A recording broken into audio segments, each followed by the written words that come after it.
Good evening and welcome to another Oblivion Play stream. Welcome to rainy Manchester. It is chucking it down.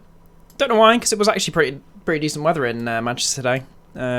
Although I suspect, I think xEnviro doesn't actually use historical weather if you go kind of back in time. So basically, I've gone back, earlier on in the day just so we've got some light for the rest of the flight. I think it is raining.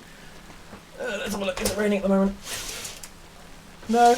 Yeah, I don't know where it's getting this info from. It was raining a little while ago, so maybe it's just doing that.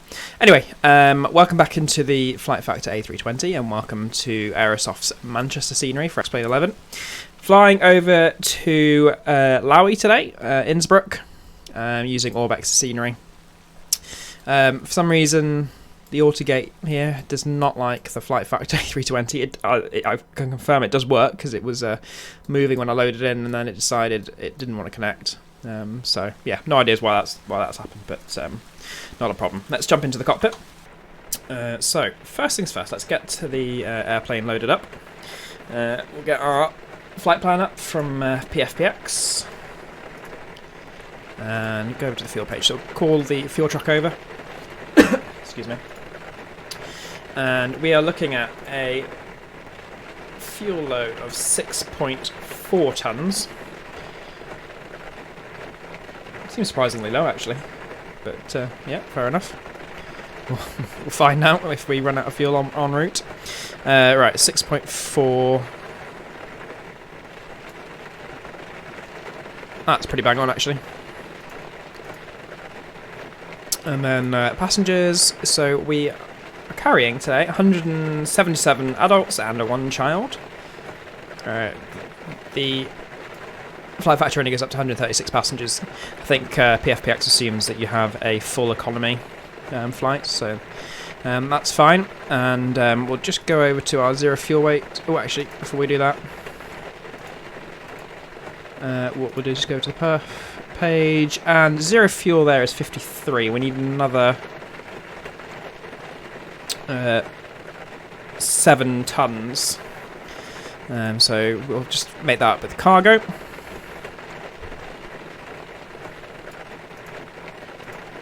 So let's see what that makes it up to. 59,803. So actually we'll get another 900 kilograms. So we'll go up to 8,000.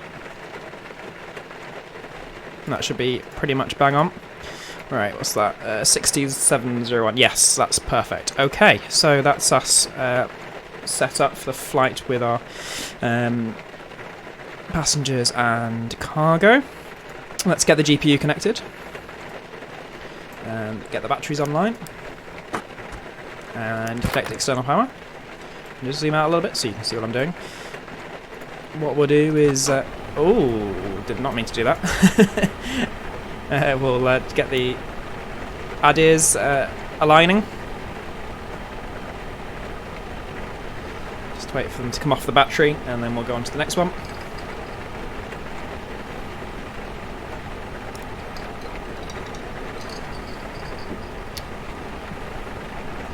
And then the third one once this one's off the battery as well.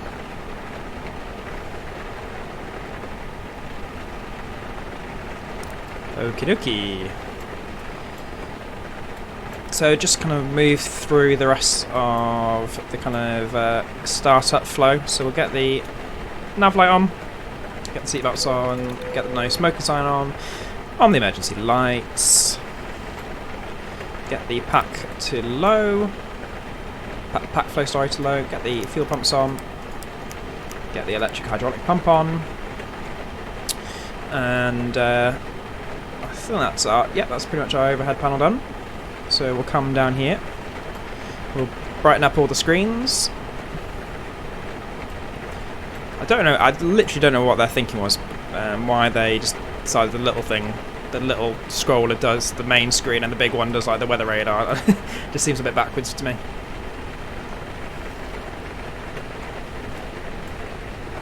And then get the eCam displays up as well. And let's go down to the FMS and align our add-ons. Okay, so we're going Echo Golf, Charlie Charlie, got a bit of an excited finger there. Over to LOWI.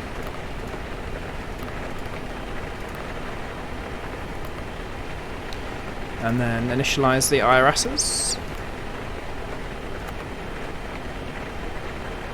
Cost an X20 today. Flight number, as usual, I'll just put a random one in. And let's go down to our cruise altitude. So we are climbing up to 370. There seems to be a step climb at Dover. So we'll put in 350 initially, and then we'll climb up to 370 at Dover. I can't remember how you do a step climb in the A320. So we'll just do it manually. Cruise temp is -48. And then just remind myself what our zero fuel weight was. It was 60.7. And then our zero fuel weight centre of gravity is 29.6. And then our block today is 6.4.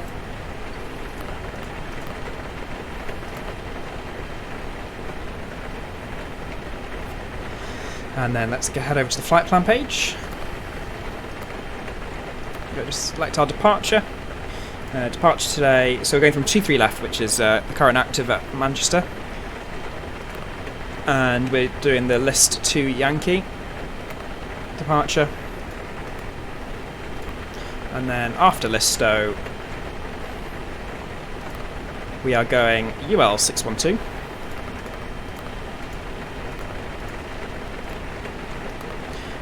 To Honolulu. UL 15 to, I think it's Biggin Hill, isn't it? Big.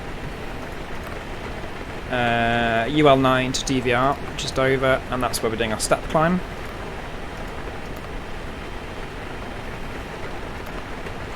I'll have a little look in a second to see if I can work out how we do the step climb. UL 9 to Conan.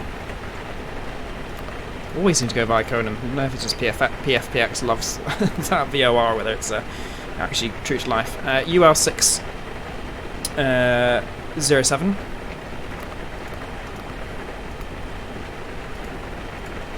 To Cock.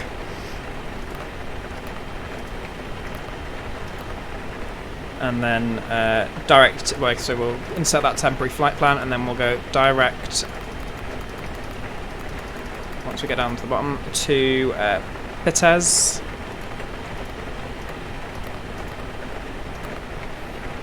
And then back on the airways.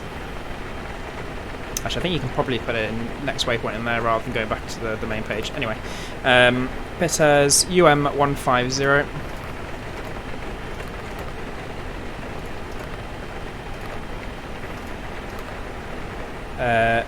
To Utaba.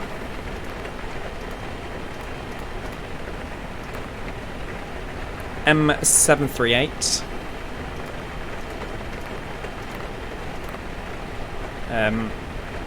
To Madeb, and that's the start of the star. We're doing the famous runway 8 approach, so that'll be good fun. So our arrival is, let's see, don't think they have an ILS, do they? No. So we'll do the, let me just have a look at the difference between the 2 approaches.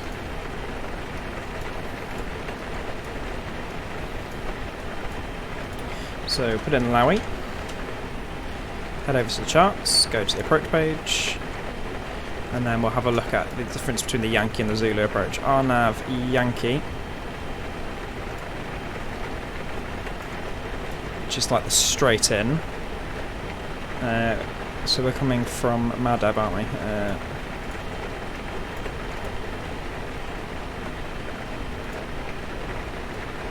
Let's see which one. Yeah, so we're actually coming in from the boring direction. You know, we're not going to do that kind of like 180 degree if we're coming in from the other direction, so that's a bit disappointing, but it's still a pretty impressive approach anyway. So coming in from Mad so actually this one, the Yankee will be fine. And it's the Mad 1B. So we'll temporarily insert that, just make sure there's no discontinuities. What's the issue there?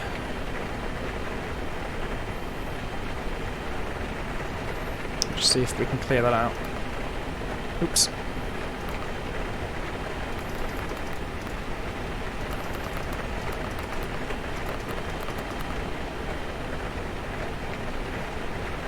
So Mad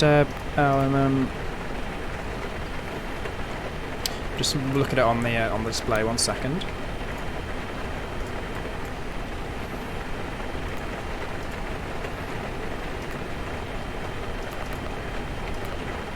So we should be fine. Don't know why it's saying it's too steep.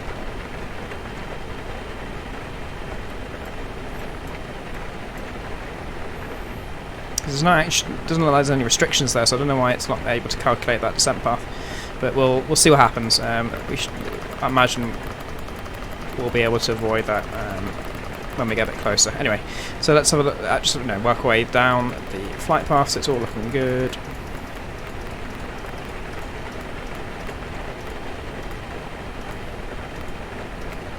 And then basically straight in over the Alps. Really cool approach. And that's us done. Excellent. Okay, so let's go to the perf page. Populate our takeoff speeds. Takeoff shift. We don't need the flaps and THS. So it's down 0.1.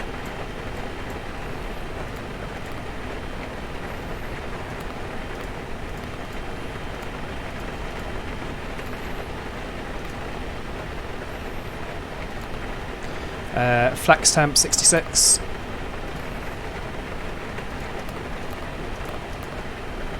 We'll just clear it, just make sure there's no... how do you delete it? I think once it... Oh, there we go, right. Just clear it out and then just make sure it's the same. Oh, it is the same anyway, okay. Okay, so that's everything done. Let's put in... oh yeah, I was going to see about the step climb.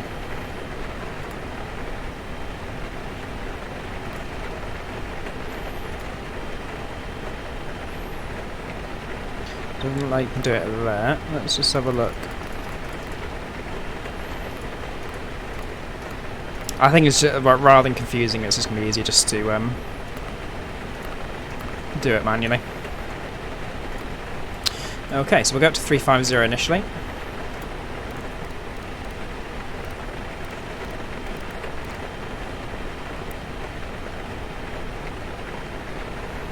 And then we'll just wait for the IRSs to align.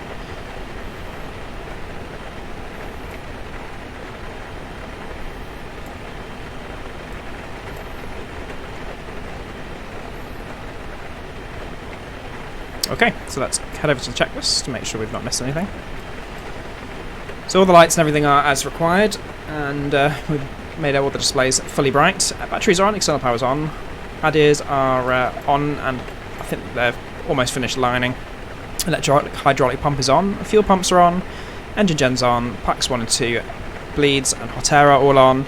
Anti-ice probes are off, emergency lights are armed, cabin signs are on, nav and logo lights are on. We're not using the logo light, we're just using the nav light. EFC 1 and 2 is on, GPWS is on. Parking brake should be set. It is. Flaps are definitely in the 0 position. Speed brake is retracted. Yep. Engine master 1 and 2 is off. Engine mode selected as normal. Thrust levers are idle. Transponders standby. Radio control panels on. Frequencies are set, even though we're not actually using any. Ecam recall button.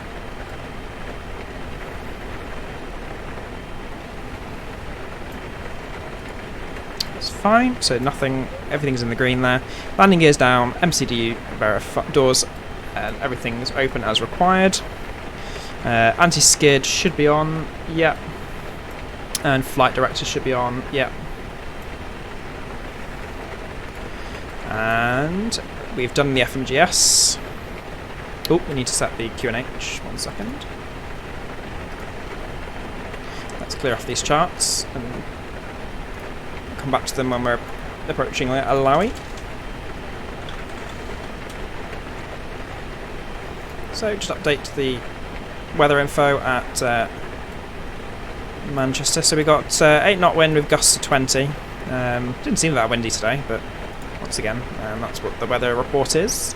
Going down to 1007. And whilst we're here, we'll just get the airport chart up, just so we've got a reference. And then we'll close that down.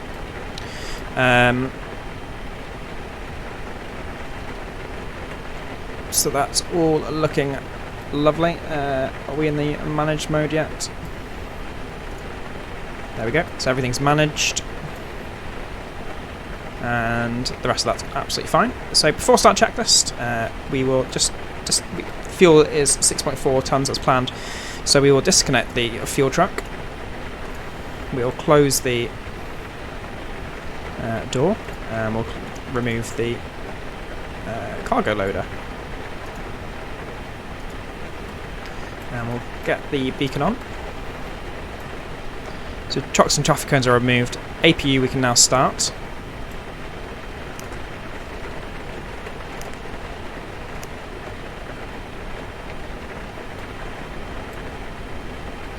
External power turn off in a second. Doors are now closed, and we'll just make sure that's the case once the APU started up. And our beacon is on. So we'll just wait for the APU to turn on, confirm that the doors are closed, and then we'll call the pushback truck.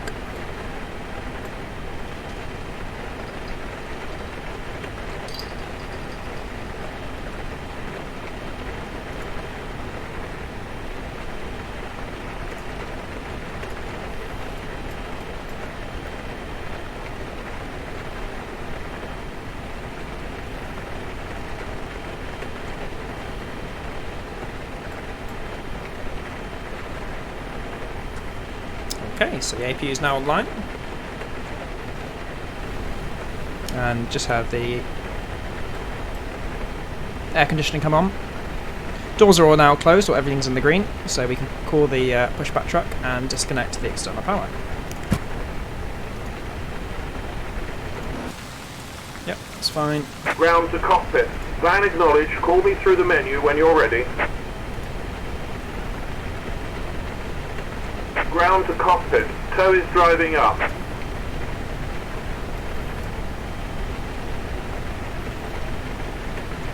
So push to start clearance has been obtained, and push backtrack is coming. And we've got contact with the ground controller. Right side should be clear. Left side's clear as well. And then once we've been given the command to start engines, we can switch over to ignition on the engine mode selector.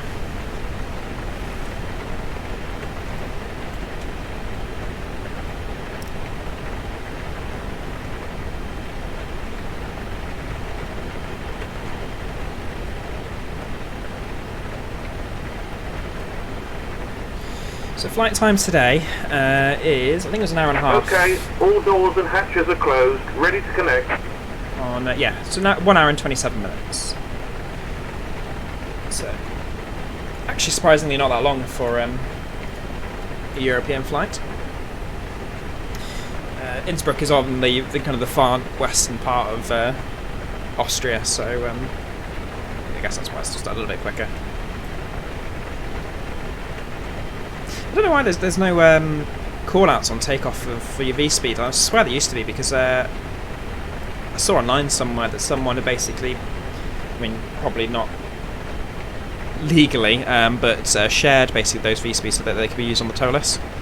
But they're not even in the flight. You can't even hear them in the Flight Factor now, so I don't know whether there's been some kind of issue around that. Tow connected and bypass pin inserted.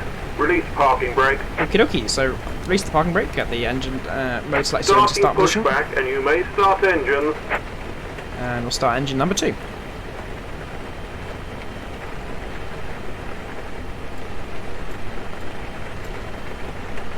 So good N2 rise.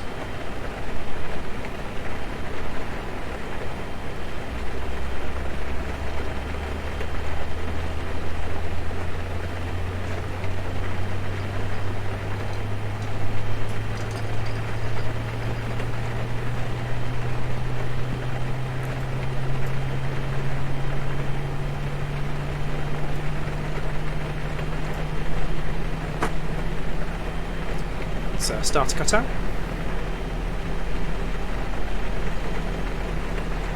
It's a good start on engine number 2, so we'll start engine number 1.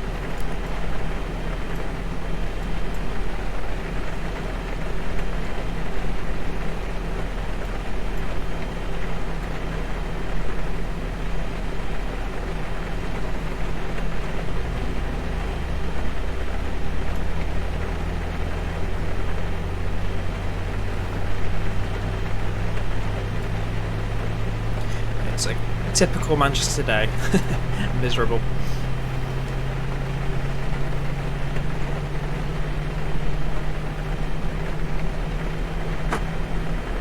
Starter cut out for engine number 1. Okay, so we'll go flaps 1 now.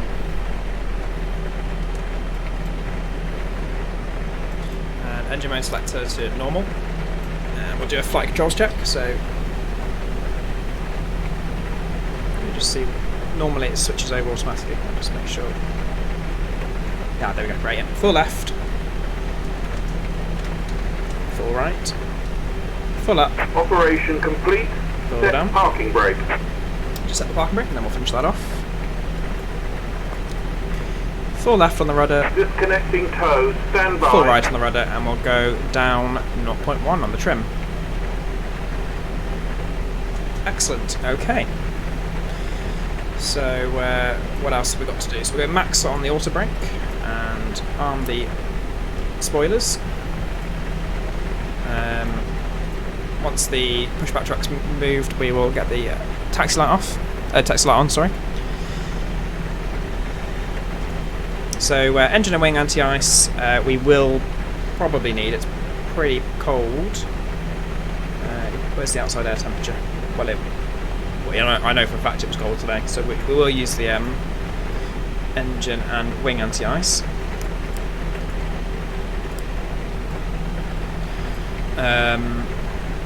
AP bleed, yep, turn disconnected. off. A bypass pin has been removed. Hand signal on the left. We'll see you next time and have a safe flight. AP master off. Pitch trim we've set, engine mode select, so we'll keep on the normal position. Spoilers are arms, flaps set 1 and indicating. Rudder trim is 0, flight controls is checked, ECAM door page, we'll just double check. We've already checked it before, but we'll just make sure. Yep, so that's fine. Everything's in the green. ECAM status is checked, everything's in the green there. And hand signal will pending. Yep, so hand signal received. Get the taxi light on, and let's taxi over to runway 23 left.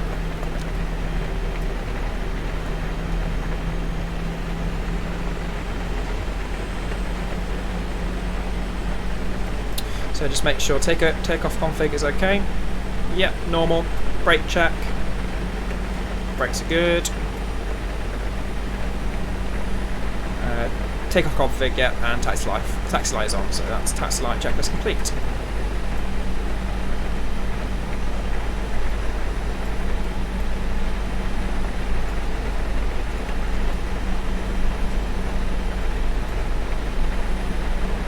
They are using the wrong runway with world traffic as that KLM takes off.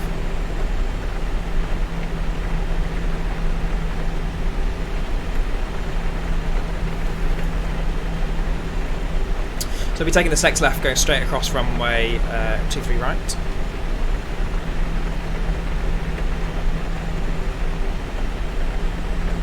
And we'll get the TCAS on and the strobe on just before we cross the runway.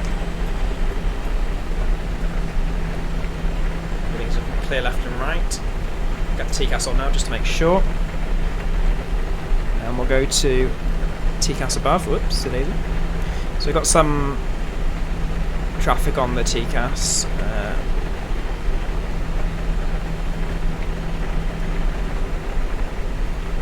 There is something to our right. Just make sure that's not coming in. Maybe we got the time to cross. Let's have a little look.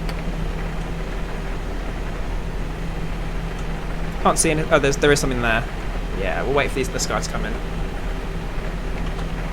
So parking brake on. And we'll just turn our strobe on just so you can see us.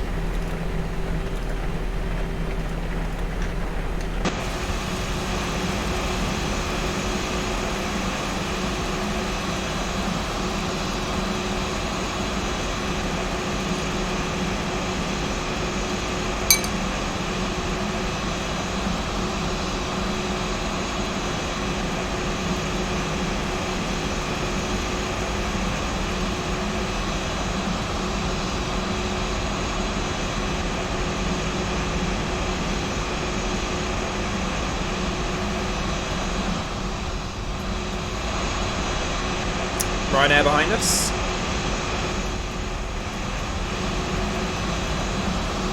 Just can't quite make out what this one is.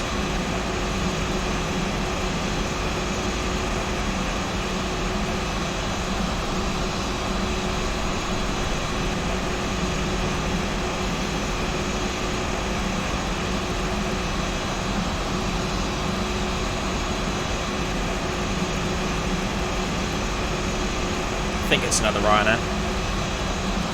Yeah.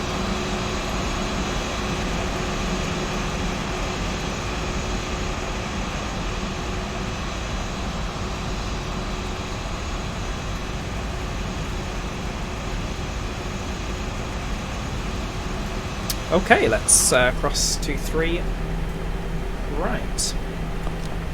Okay, I don't know why they're using a different runway. The weather's dictating that taking off in a 2-3 direction, 230 direction rather than the other direction. I forgot what the other runways are at Manchester. 05 or something like that.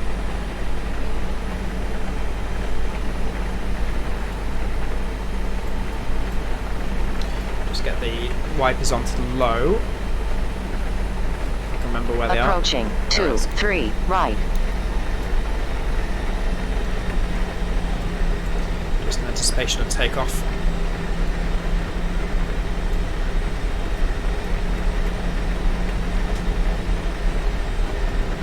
Okay, so TCAS is on, engine mode selected is in normal position, brake temps are fine, they're 15 degrees, which is perfectly adequate. Brake fans are off, sliding tables are stowed, takeoff clearance will say we've been given, and external lights will turn on once we're going onto the runway. So we'll just do a straight out departure.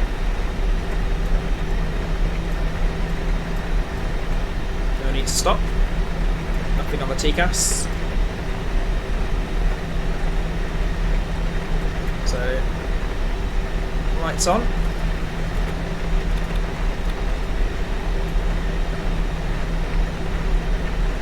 Approaching 2-3 left.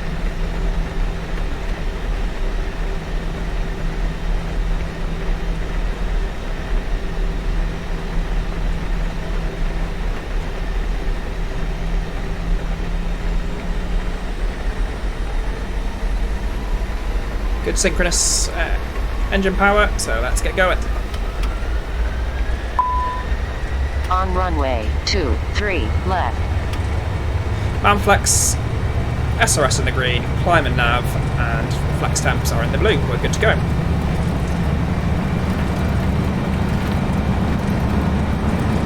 There's 100 knots, relax on the joystick.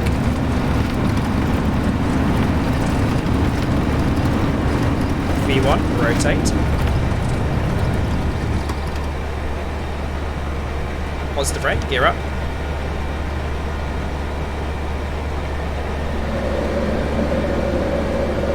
So there actually, we have got a bit of a tailwind, so not quite sure why Manchester are using the 2-3 runways at the moment. Stand corrected, but yeah, that's what they're using in real life. I'm assuming this is the real weather at the moment.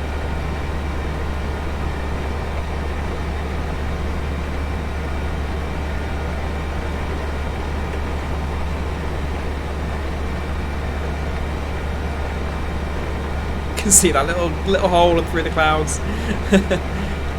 Hopefully we'll punch through relatively quickly and then we'll get a bit of sun. Thrust lever back into the climb position as we accelerate. I hate that in real life when you're on an Airbus and they switch and they move the throttle back into the climb position. It just sounds like the engine's just suddenly cut out. It's quite dramatic. Okay, we'll clean up the flaps.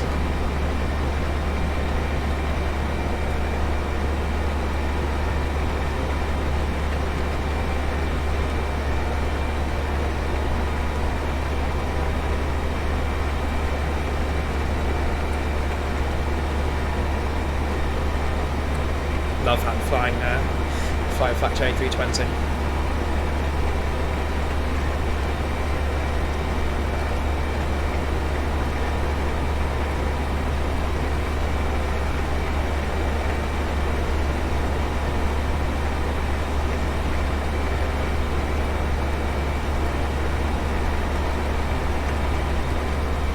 Starting to break through.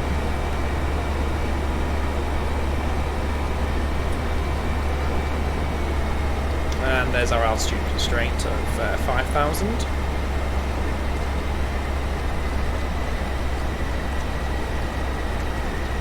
I think means we're just going to be cloud surfing, which is quite cool.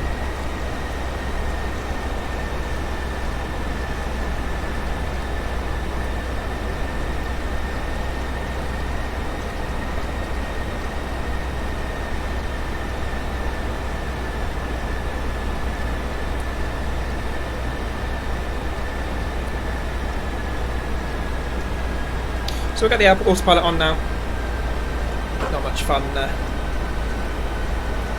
flying left now with this altitude constraint. And what we'll do is we'll go to the after takeoff checklist, so we can disarm the spoilers.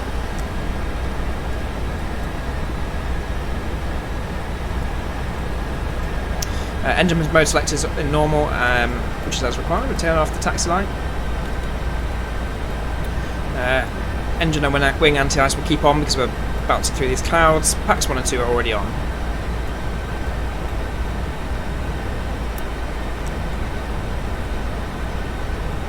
Right, we'll have to switch off the spoiler sound.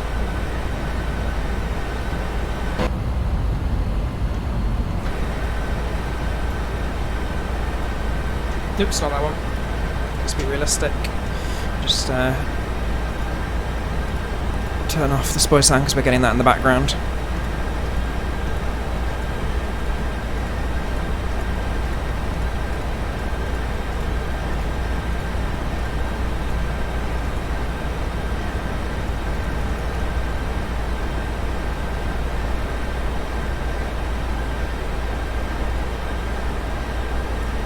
There we go. And we turn off the wipers now.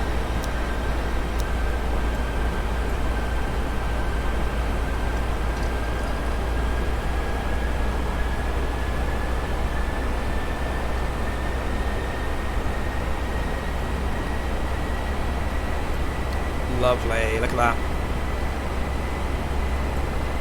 And that's the after takeoff checklist complete. And we're climbing on up now. So switch over to standard now, which is that one.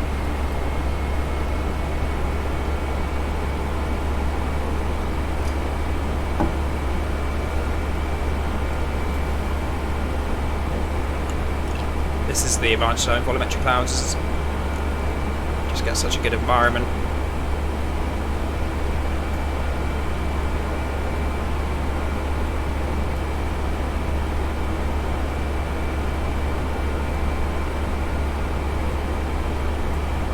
So the next items are at 10,000 feet, so we'll get the landing lights off.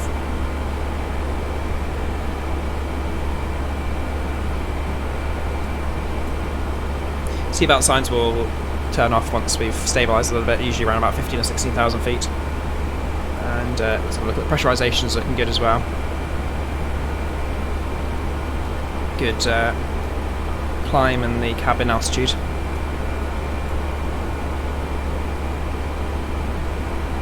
That's nice. We'll break in the clouds. X-enviro just goes from looking unbelievable and so realistic to like looking really dodgy. So once they fix the issues that you occasionally get, it's going to look unbelievable.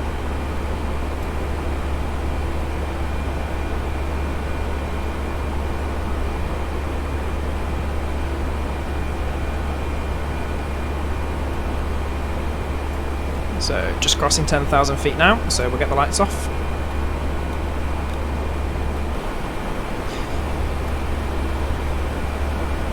So that's looking pretty good for the seatbelt signs. We'll get them off wherever they are. There we are.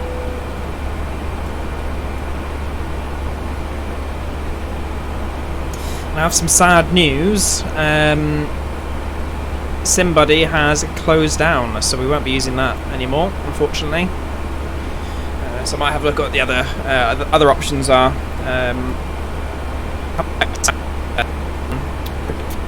See what that's doing. See if it's worth getting on board with. I don't see why not.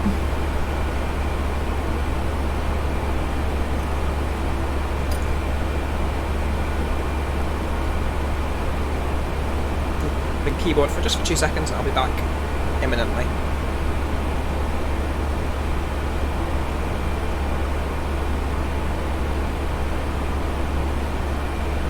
And I'm back.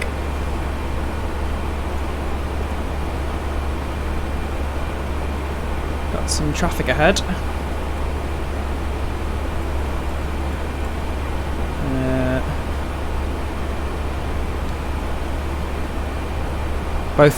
One's climbing from what I can see. And it's a little bit higher. I'm assuming it's the same for the other one.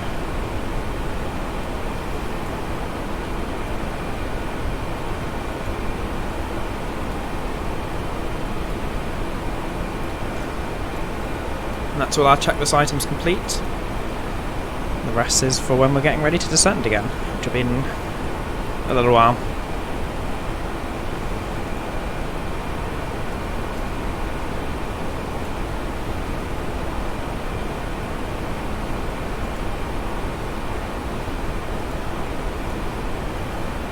I just don't really get the point of this thing, but I guess why not?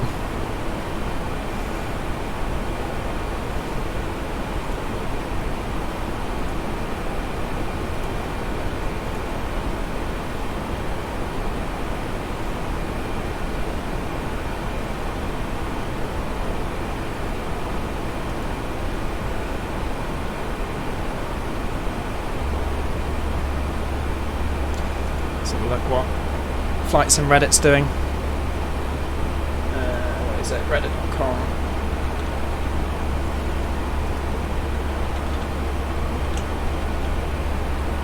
/art/flight sim.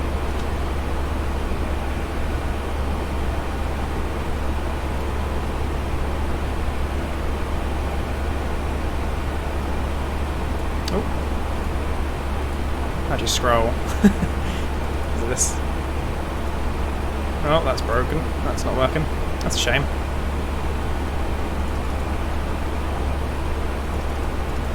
Yeah, no, it doesn't seem to. Well, the whole thing doesn't seem to be working now.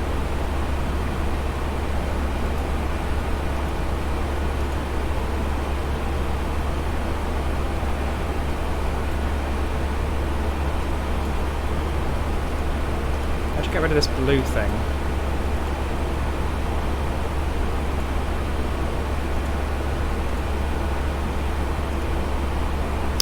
Clearly crashed it. Oh well. That clearly doesn't work.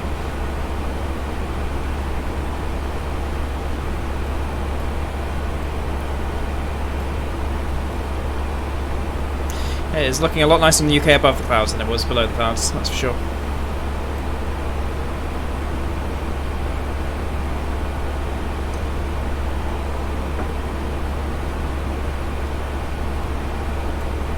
We can get the anti-ice off now, we're well above the clouds. Not sure what the impact on performance is, but I'm sure there's some minor performance impact. There usually is, so may as well turn them off.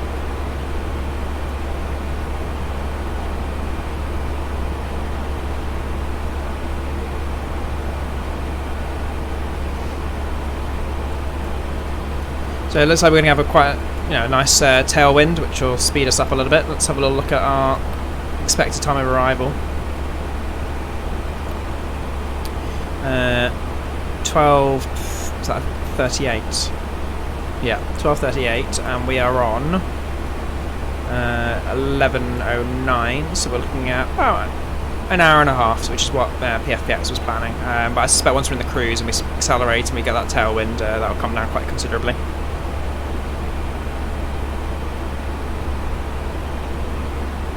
Thanks very much for the likes, guys. That does help my stream and just my channel overall. Much appreciated. And if you are liking the content so far and you're new to the stream, do hit that subscribe button and the little bell icon. Just means you'll be notified when I'm next streaming.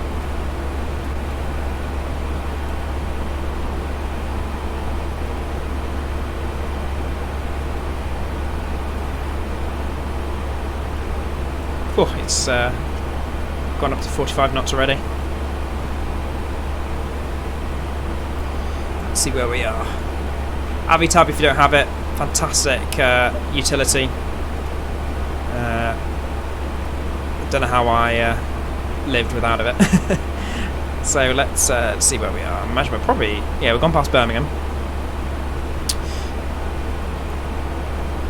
So it looks like we're gonna hit Biggin Hill and then take the left turn. I can't remember where Biggin Hill is, but I know it's somewhere around London. It's probably not going to be on the map unless you go really close, zoomed in, and then we'll head over across the channel. So the DVR is Dover, which is here. So I suspect if we take that back, Biggin Hill's around South London somewhere.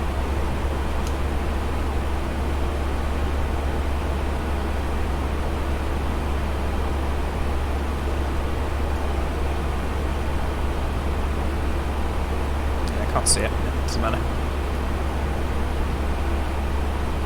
But the cool thing about Avitab is it not only does it tell you where you are on the map display with the little red plane icon, but if you're using charts, I mean, we're not going to see it now, but it will also superimpose your airport position on the chart, which I think is pretty snazzy. Don't know how it does it. It's really clever. I don't know whether the charts are like so they have coordinates. So I'm suspecting it uses that data to orientate the plane on your chart.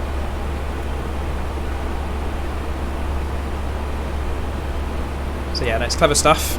Really cool little free utility. Someone asked me on my last stream how I got this tablet, and actually this tablet's part of the Flight Factor aircraft. It's not an add-on or anything. That's just similar to the Zevo mod. It's got like an EFB, electronic flight bag, kind of built in into the mod. And there we go, xEnviro doing its weird kind of bug where it's not loaded any weather in on a square, which is a bit annoying, but I'm sure they'll fix it.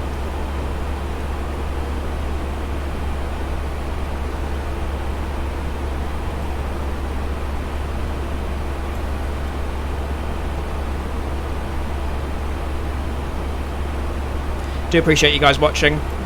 I know there's a couple of other streamers. I think Captain Canada's on and stuff at the moment, so I do appreciate you guys coming and giving this video a watch. Let's have a little overview outside.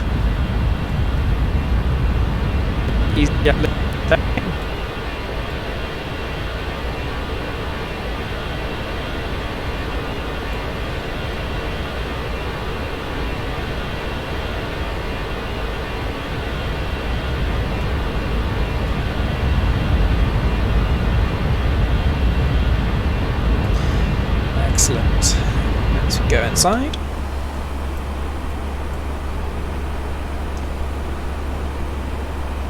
See if there's any news on the Flight Sim Reddit. Like I said, I tried to get up on the tablet, but it crashed. So I love this picture. There's someone's posted a meme. Well, one of them is Willy Wonka still saying, I want more FPS, I'm only getting 90, I need a better PC, which is other PC gamers and flight simmers. Please sir, may I have another frame, which I think is so accurate. We're pleased if we get 20 frames per second in our flight sims, whereas you know, any other game, you'd be really upset if that was what you were getting.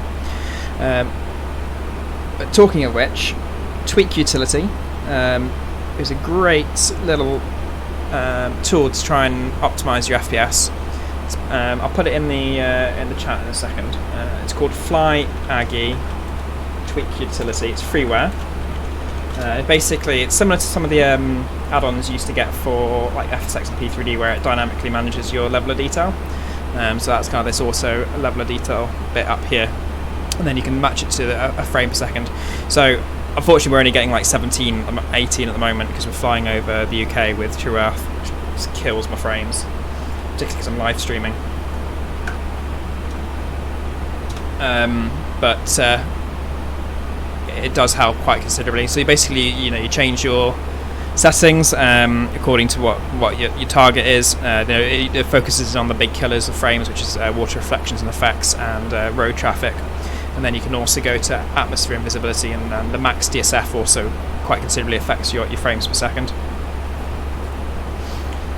So it's quite a good. I mean, that's particularly with xEnviro as well, because it basically just limits the distance that you can see the xEnviro clouds and stuff. Does other stuff as well, which I haven't really ever explored because I'm not really interested in that stuff. I'm mostly interested in speeding up my system.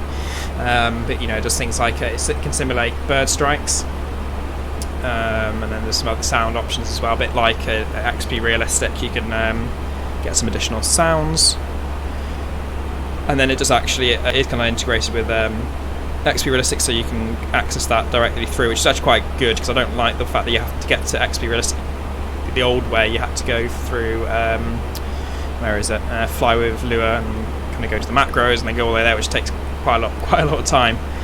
Whereas now you can either just click that little button down next to the Tweak Utility Options button, or you can click it here. So quite a nifty little utility, like I said. Do you recommend downloading it? I'll put the link in the chat for those who are interested. I think we have a lot of freeware tools and utilities and things, so we are quite lucky. Flight Sim 2020 does, attract the same commitment from the community that X-Plane has. The freeware available for X-Plane is so good. You think of the likes of the Zebo mod and Ultimate 737-900 and all these utilities and stuff that we have. I think we're very lucky that there's these people who give up their time to do those things.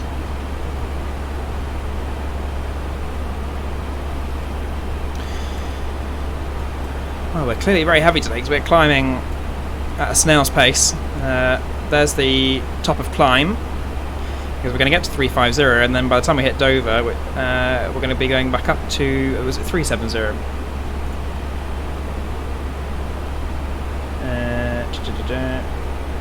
Yeah, 370. So we're climbing again at 370. I've got to figure out how to do that.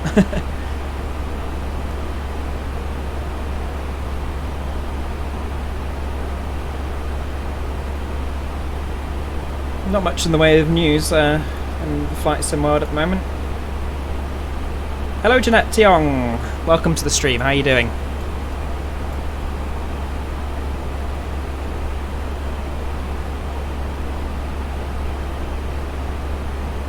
So yeah, our frame rate is quite slow at the moment, but once we leave the UK behind, that'll pick up.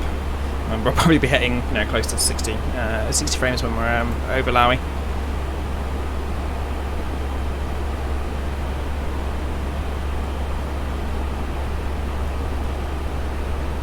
A little bit bumpy up here.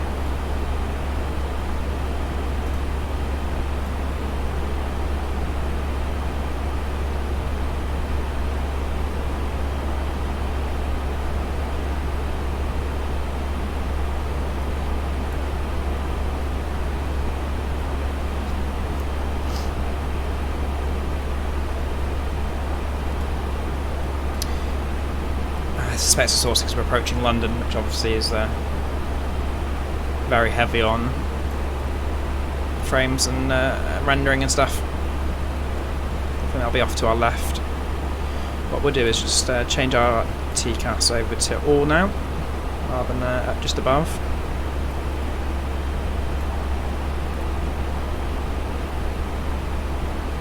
Got some traffic about, but there's good separation between us all.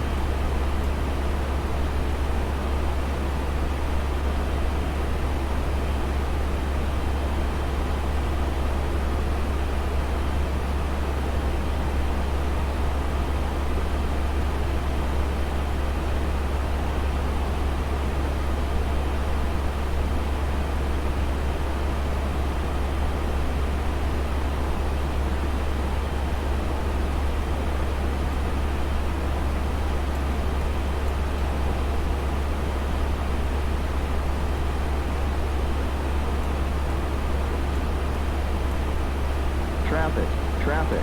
Oh, got a TCAS alert.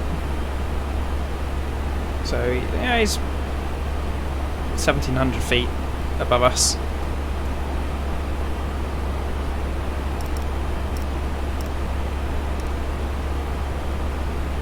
So, coming pretty much straight at us, but like I said, there is a reasonable separation between us. Probably I'll see him in a second. Yep, there he is.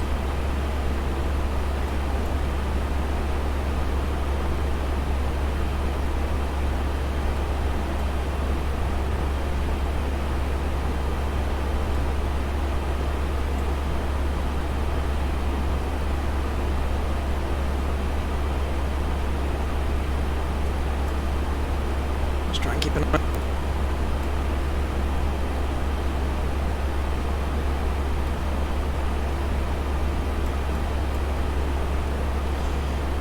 So, I forget what it is. It was an A330 or an A321.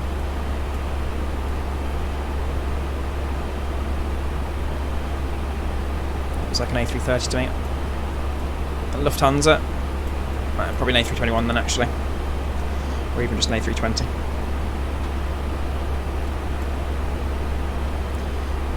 We are struggling with these frames. We're down to 11 frames per second.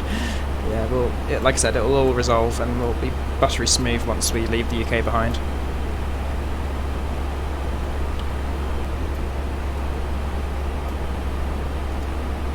Frames come back up again now, that's good.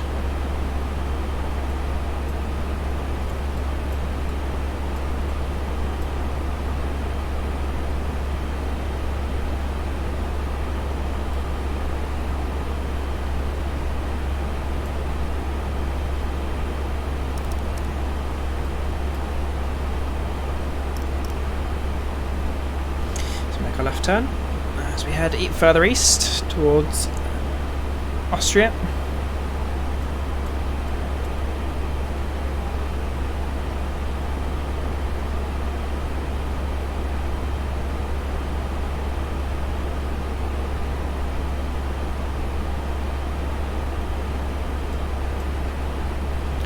We've got that hefty tailwind now, it's almost 70 knots. Let's see if that's made any difference.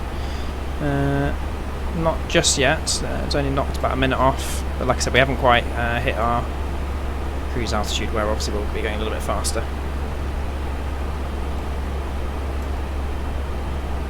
It's more traffic to our front, it's a good 20 nautical miles away, but it's pretty much the same flight level as us, so we've just got to keep a close eye on that.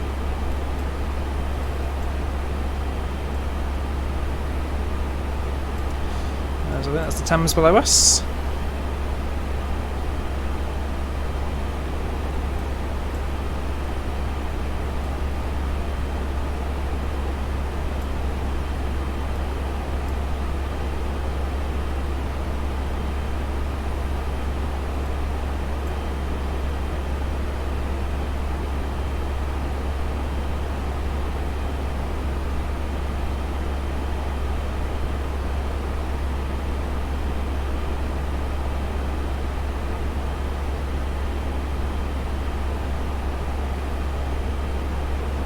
So, like I said, we're approaching 350 now, and then the DVR VOR we will go up to flight level 370. And I'll just have to work out how to do that.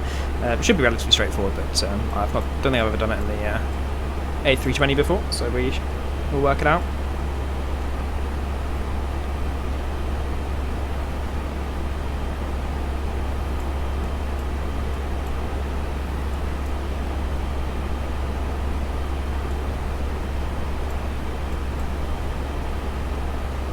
knocking off a few minutes off our ETA as we level off.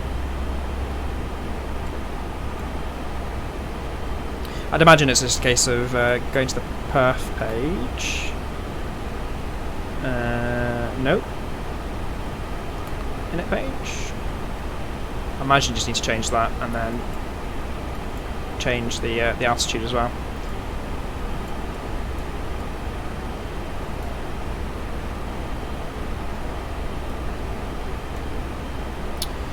That time's probably a little bit generous. I think we'll probably add on another half an hour to the time. I don't know quite how it calculates it, but it always seems to think we're going significantly faster than we actually are as we head out over the Thames. Over the Thames, the English Channel. Yeah, okay. So, like I said, once we hit Dover, we'll carry on climbing up to 370. And we should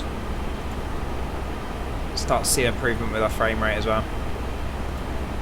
Oops.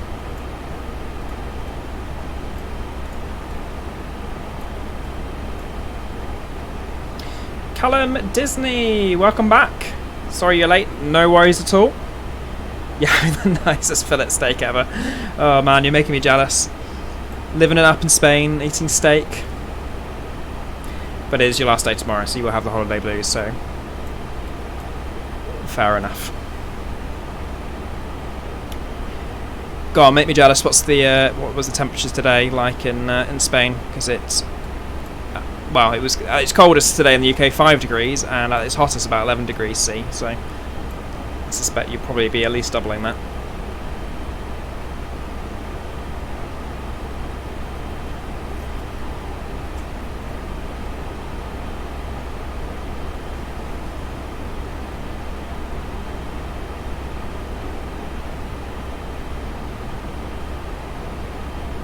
Fast seatbelt sign is off, yeah.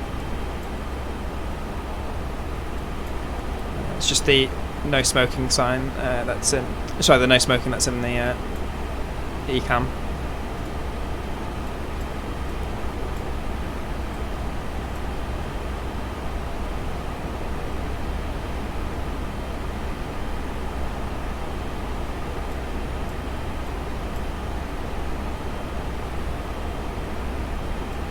Whew, ground speed of 517 knots. That's not bad at all. We are speeding our way to Austria.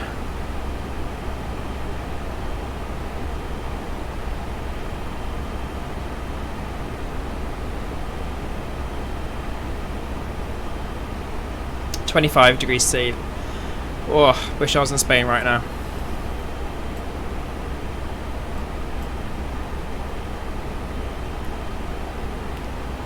Definitely jealous.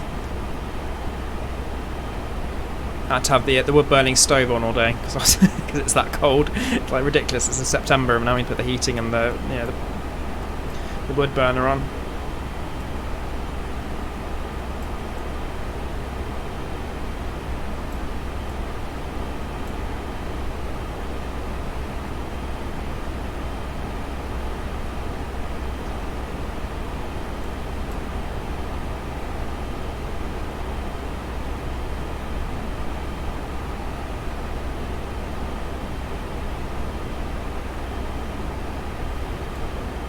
And I think that's us heading out onto the channel. So DVR's coming up imminently. In the evening it's cold. Yeah, fair enough. It usually tends to be in like the Mediterranean countries, particularly this time of year. It's hot in the during the day, and then it gets a bit chillier in the evening. Oh, I hate it when this does this. It kind of the view gets stuck onto your mouse.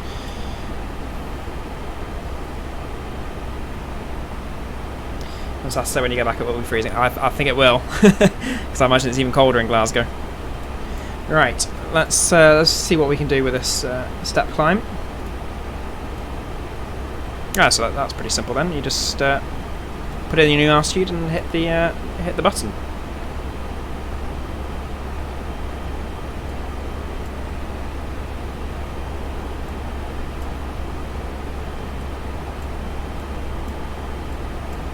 And then off it goes. Clever stuff. Right, let's get the range up to max.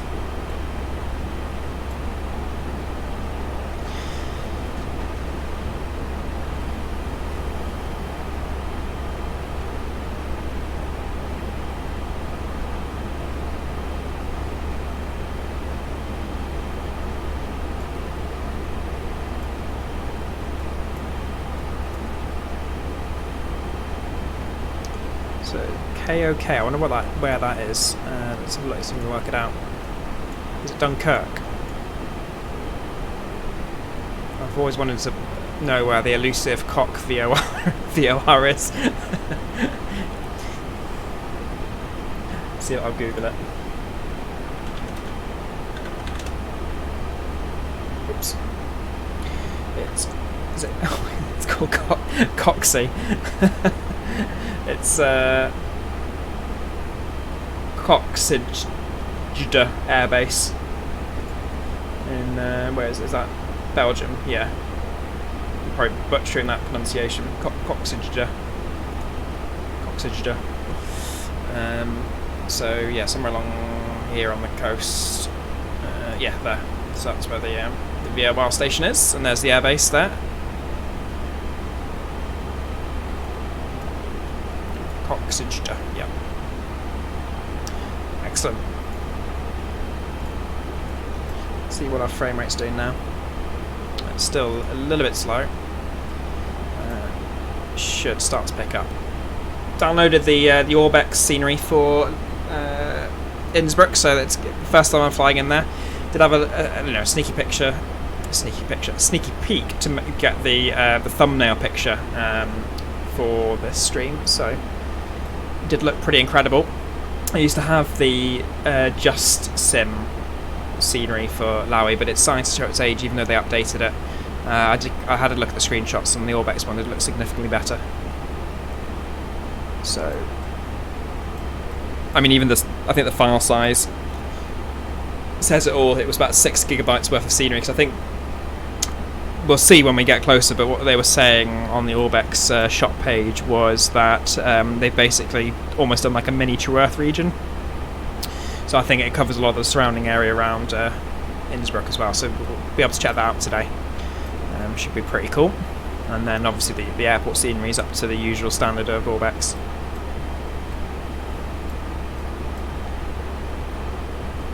A lot of people have been saying, I mean, I think it's kind of a bit of a unnecessary dig on ORBX. I think a lot of people are a bit bitter about, you know, what they're doing and how much they charge for their products, and I think that they'd quite like them to fail, or, you know, to go out of business, because a lot of people are saying when their Flight Sim 2020 comes out, that ORBX will basically be redundant, and although yes, I imagine a lot of their products will be redundant, such as their TrueEarth series and their Vector series, etc. You know, they still make incredible airports, and I think that no matter how good the autogen or whatever, you know, however they're going to make this the default airports in Flight Sim 2020, I don't think it can ever beat hand-placed scenery, you know, from a decent developer. The time went by really quickly when I was on the plane in Spain, so hopefully it'll be the same. It usually is. It actually goes by really quickly when you're on the plane to Spain. It always surprises me, because actually, you know, when you do the flight sim flights, you know, it feels like it's quite a long way, but then yeah, when you're actually doing the flight leg in real life, it goes past really quickly.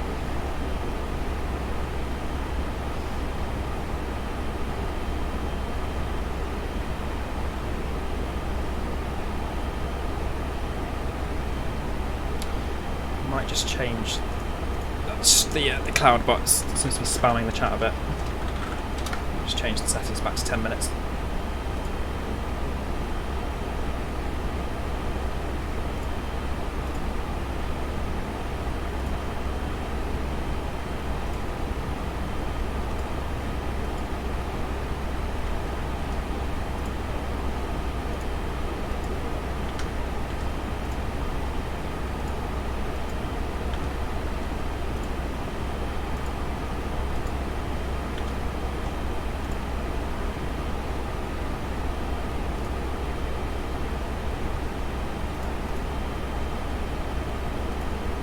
of the Glasgow and Rio flights in 2020. Well, I think it's going to be interesting to see how they do the you know, the default airports.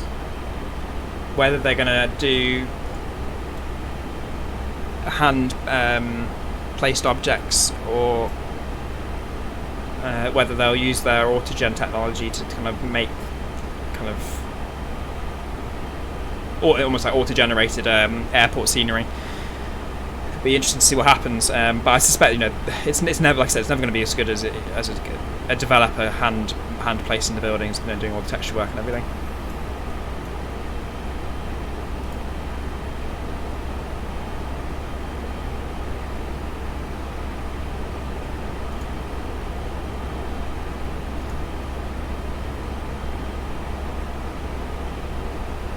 My landing from yesterday wasn't the best. Oh, brutal.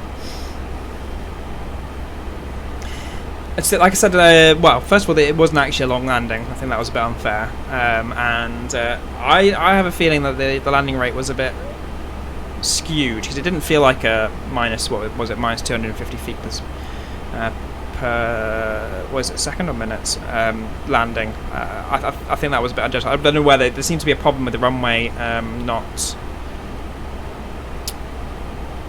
being correct. You know, it interpreted the runway as like a grass runway for some reason. Because when we did the replay, it looked actually relatively soft, but clearly not up to your standards, Callum. Right, what we might do is just go back into tweak utility now that we're outside of the UK, and just change the atmosphere visibility up to 100 again, because I think we can just about notice the edge of that at the moment. So yeah, that's looking a lot better now. Frames are starting to pick up a bit now as they're starting to get towards 20. I think there's something really weird going on with my my X-plane setup, because I actually get the same frames, if not better frames, when I'm actually got the sim natively in 4K. So there's something a bit weird going on with how my sim is rendered.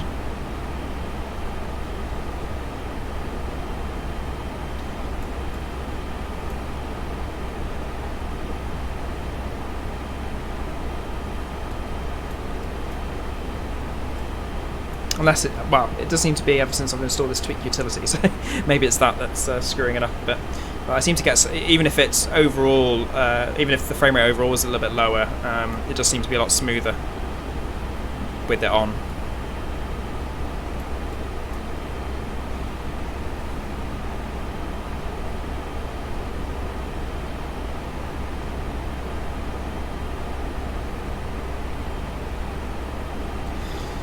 Yeah, I don't know what happened with yesterday's landing, because I essentially just floated the aircraft down, so I don't know what else I could have done. I think I potentially flared a little bit too early and got the thrust off a little bit too early, so we'll see if we can do a little bit better today.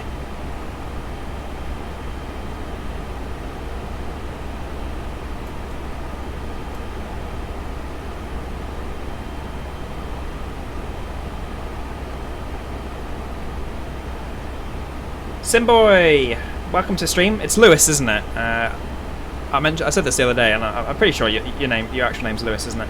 Anyway, you said you wanted to stop by. You're flying an FSL rotation. What's FSL?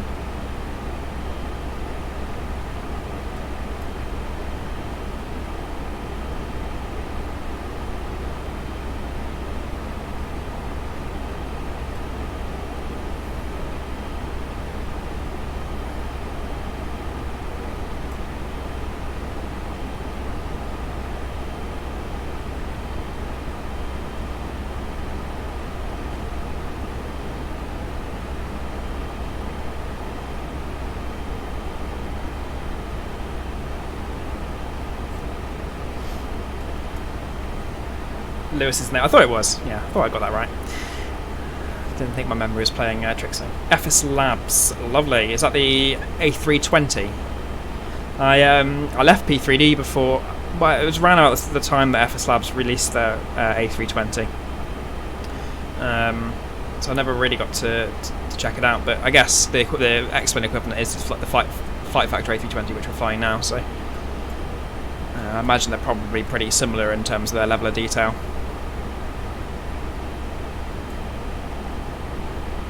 Let's have a little peek outside.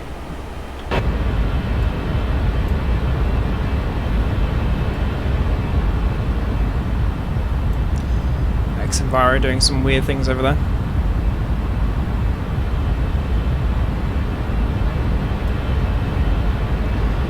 And let's jump back into the cockpit.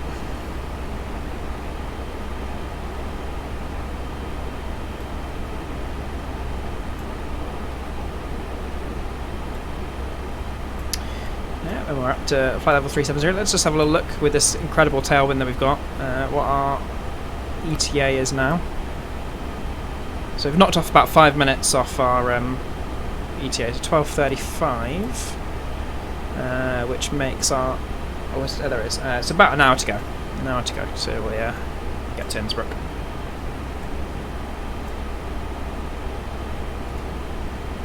Our frames have gone back down again.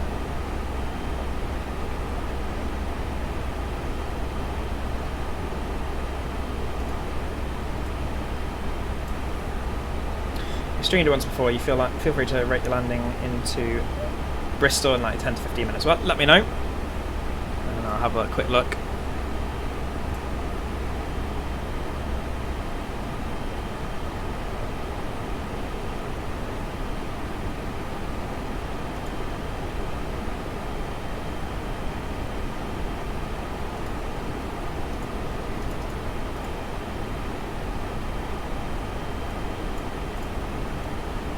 See if I can find you on YouTube.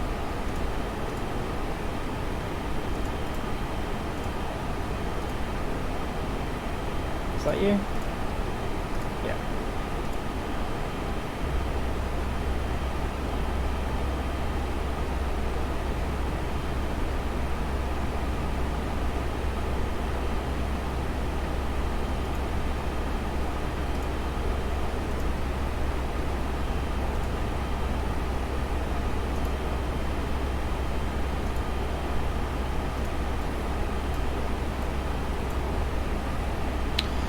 So there's the top of descent, so we're looking at, what, 250 nautical miles till top of descent?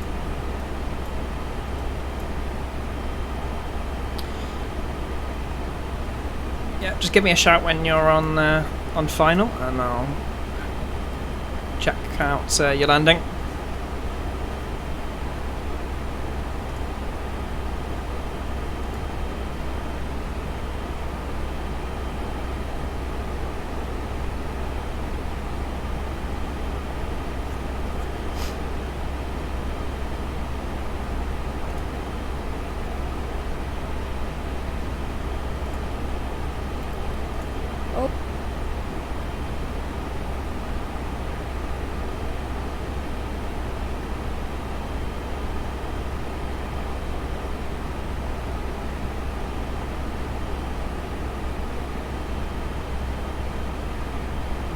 Oh, you're in the same livery as me.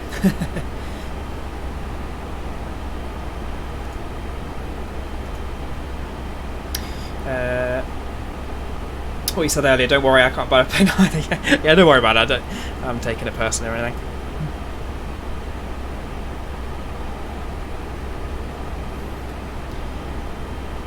It's weird because I normally can, you know, get a decent landing rate on most aircraft, but I've just been struggling with the Flight Factor A320 for some reason.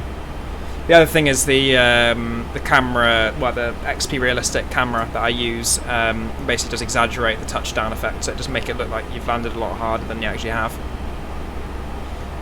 There I am making excuses for my poor landing.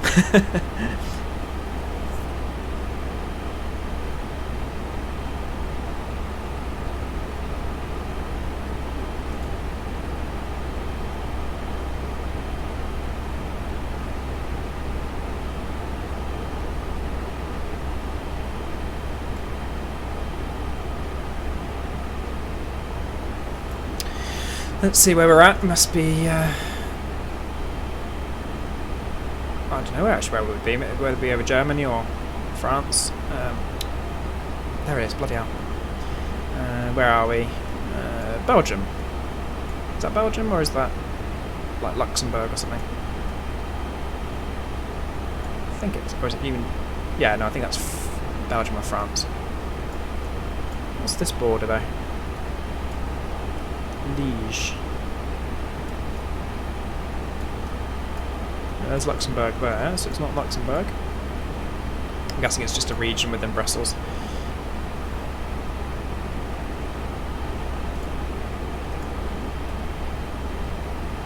The Jet 2 landing was average, it wasn't too hard or butter. Which one was the Jet 2 landing? Was that the one in into Leeds Bradford that I did the other day? Because I think that was the first flight I did in the A320 for some time.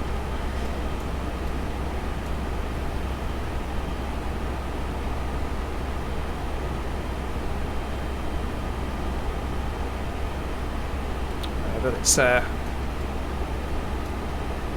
great bit of scenery, that the Leeds Bradford by ORBX. I guess my excuse is both sceneries. You know, they've got relatively short runways. You just got to get the plane down quickly, otherwise you overshoot the runway.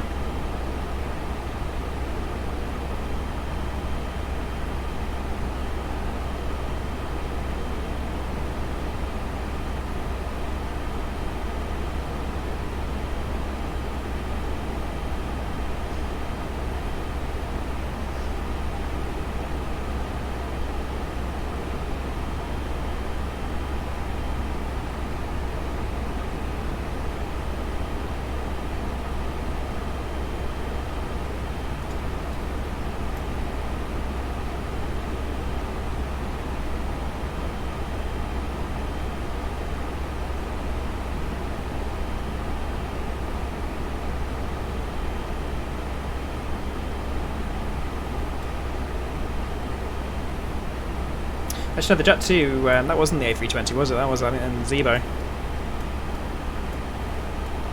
So it was KLM, that was in, when we landed into Leeds Bradford from Amsterdam.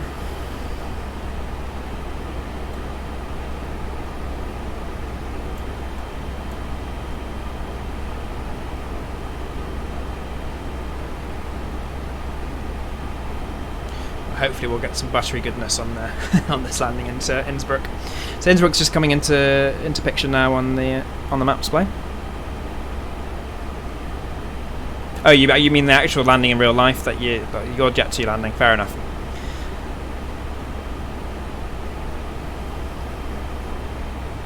Well, the thing is that in real life, basically they just need to get the plane down. Not too hard, not too soft, and just get it down within the touchdown zone, because that's the safest thing to do. So yeah, us simmers want to get the best landing possible, but probably not the most realistic thing.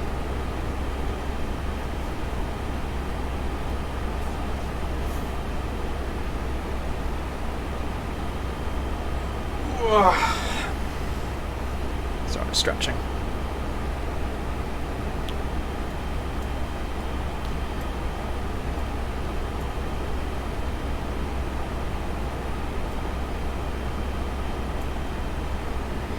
You're at 7,000 feet.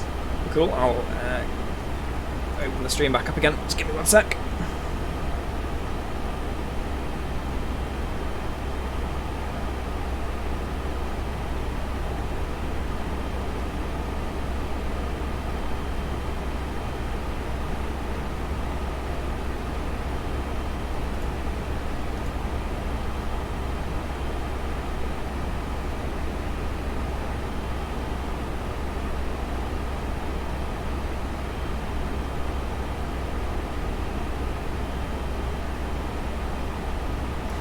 Pretty hefty microphone you got there, Lewis.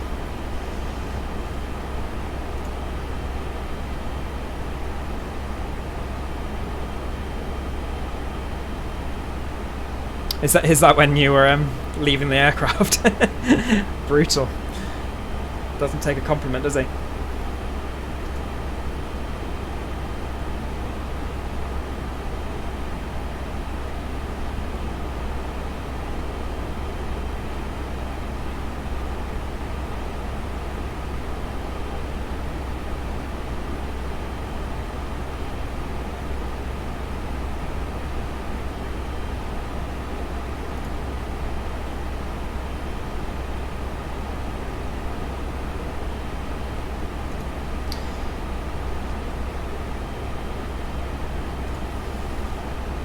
The FS Labs textures don't look fantastic, Lewis.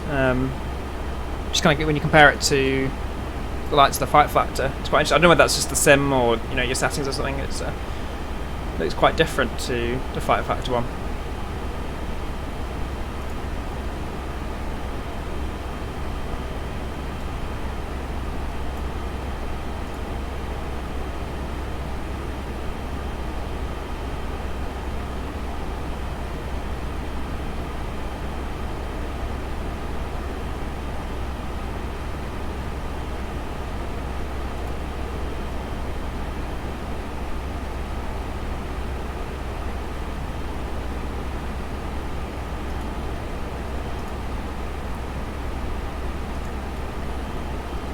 You know what? I don't think I've actually ever flown on a Jet 2 aircraft. It's quite bizarre. I guess now that Thomas Cook have closed down, it's going to become more likely, particularly for like European flights.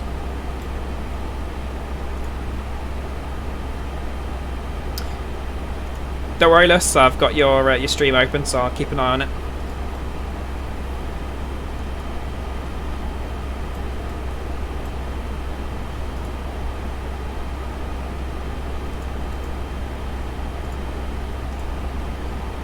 There you go, there's Lewis's stream. I'll put it into the chat for those who want to watch Lewis landing. Lewis is Simboy in the chat, by the way. Got some IMC conditions there, Lewis. It's very overcast.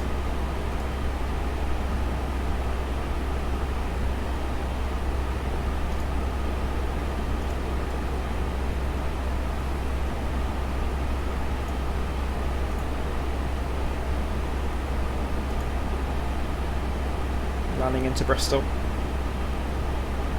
I haven't flown into Bristol for a while either, actually. It's a pretty cool airport with a great approach. Someone's released scenery for it recently. I can't remember whether it's ORBX. Let's have a look.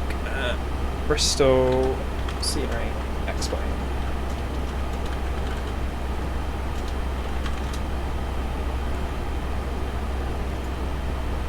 Something on the org store.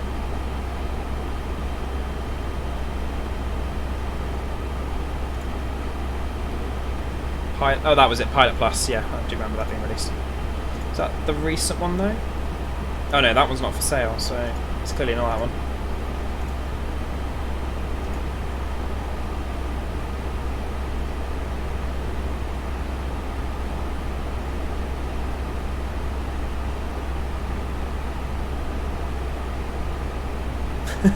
What's going on? Lewis, what's going on? Just flying over a forest.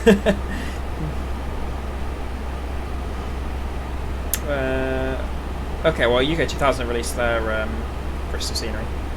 I swear I saw recently. I'll have a look at the ORBX store in a second.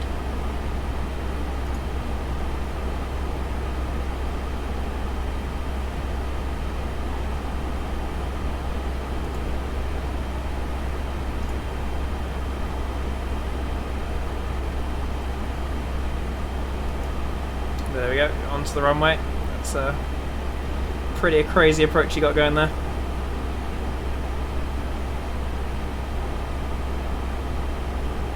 You might want to go around.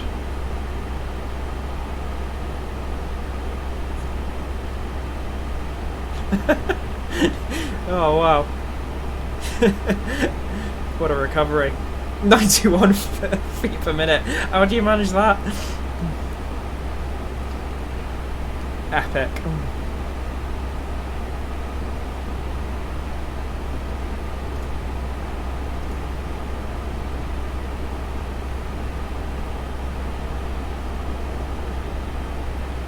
And he's down.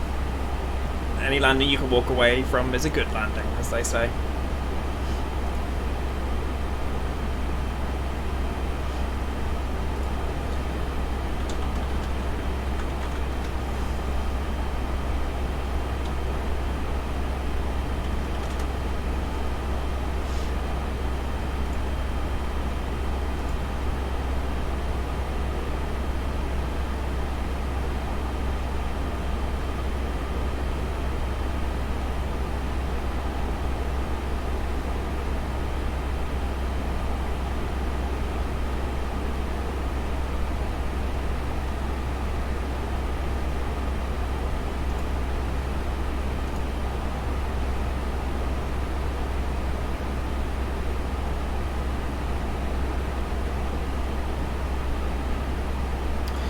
bring that map range down just a little bit.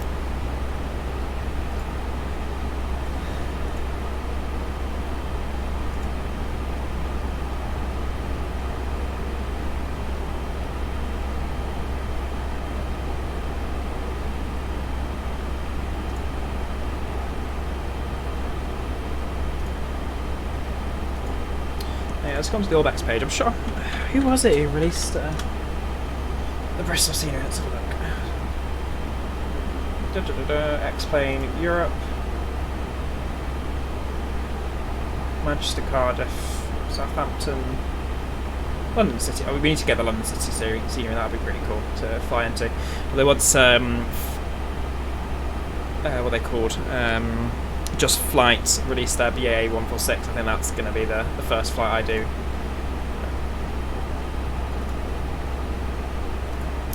Good question, Callum. I'm quite torn between the MD-11 and the BAE 146 with the RJ series.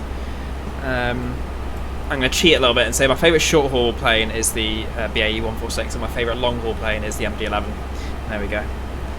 What I get out. What about yourself?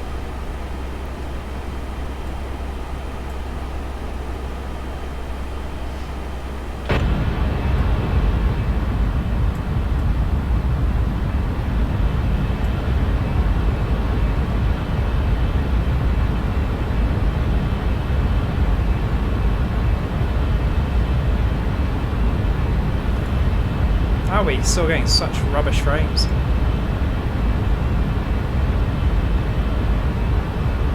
Yeah, the A350 is pretty cool. If we're looking at modern aircraft, I think that's probably out there with my favourite. You can't beat those wingtips; they just look so awesome.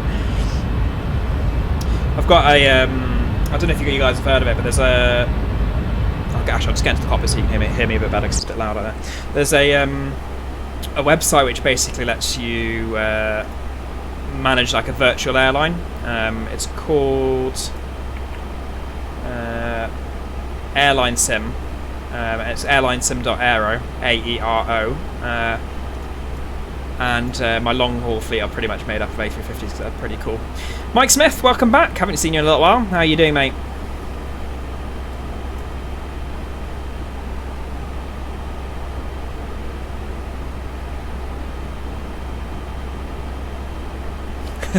Well, nothing like a challenge, eh? We're not doing, unfortunately, we're not doing the really challenging approach, which is the 180 approach into that. We're kind of doing the straight into runway 08. Although,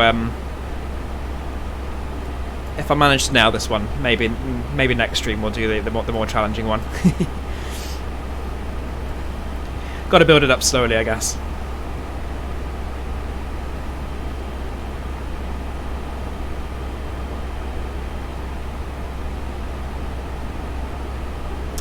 I like the fact that Virgin and British Airways have also just bought the A350, so it's going to be pretty cool to fly on them.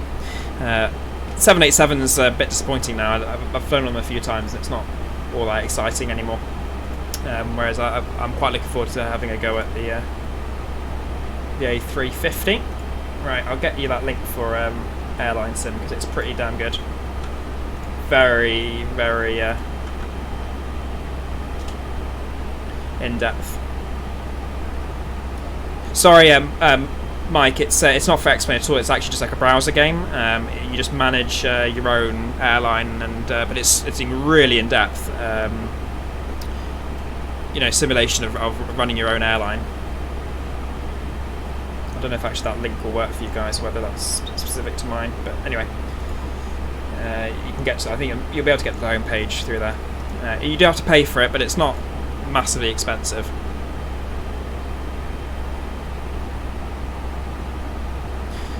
So I've based myself in Kuala Lumpur in Airline Sim, and then I think my fleet's mostly made up of A320 series with a few Neos. I've got some MD-11s, a couple of A350s, and one 747, which I basically fly between Kuala Lumpur and Frankfurt because it's a high density route. But it's a really cool game, and it's so in depth and in detail. you know, it simulates everything from like passenger rules in terms of like which carriers can take passengers in between which countries. You have to interline with other airlines because it's interactive, it's multiplayer as well. You know, it models a whole entire like economy system where you got fluctuating like fuel costs. You have to manage like your staff. It's a really, really cool game. So if you're interested in airlines and stuff, I would recommend it. It's not like F for Passengers, unfortunately. I mean, my like dream game would be if they could combine airline sim with like X-Plane, because that would be incredible. But yeah, no. I used to use. I was just saying at the start of the stream. I used to use that website called SimBuddy, which actually came as close as I've found to something like that. But unfortunately, they emailed me. Was it today or yesterday to say that SimBuddy's now closed down, which is a bit sad, but because it was actually really good. But I guess it was a one-man band running the website, and I think it was just taking up too much of his time. And it wasn't really worth it for him, unfortunately. Like I said, it was quite good. It had its kind of flaws, but I quite liked it. Some of my earlier streams, I use it in and out of Manchester. So, rip somebody. Did a good job. So I might have a little look at FS Passengers now. I don't know if any of you guys use Project Fly, whether they have like basically what I like about the you know, the FS Passengers model is that it has an economy aspect to it as well, which is what I quite like, because part of running the airline is obviously making money and carrying virtual passengers, etc. And I don't think, I mean, I haven't checked out Project Fly in quite some time, but last time I checked Project Fly, it was basically just like a online logbook where you just log your flights, and didn't have anything like that. But I might be mistaken, they might have changed it now. So I think FS Passengers is the next best thing. But I tried FS Passengers, I think it was a couple of years ago, and it's just really not very user friendly. I don't know, like I said, I don't know if they've updated that as well since I last tried it, but it had a really steep learning curve, and I just couldn't get into it. Whereas SimBuddy was really straightforward. Project Fly crashed too much for you. Fair enough.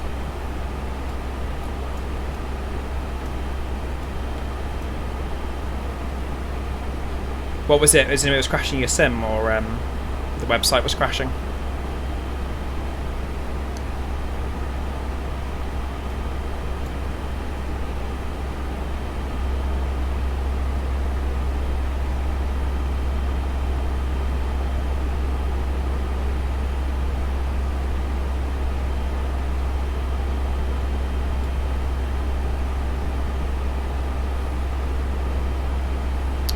See where we're up to. So now we actually are over Luxembourg, or just leaving Luxembourg behind us. Air Hauler 2, yeah, I used to have Air Hauler 2 for P3D, and at that time it was only for P3D.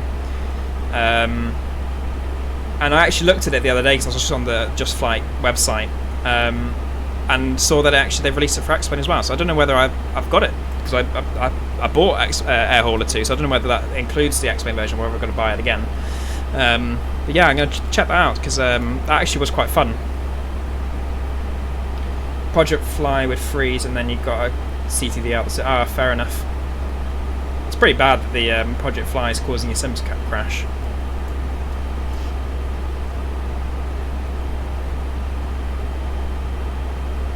Not a good sign. Is that relatively recent? Because it's been going for quite a while now, and I'm surprised it's causing so many problems.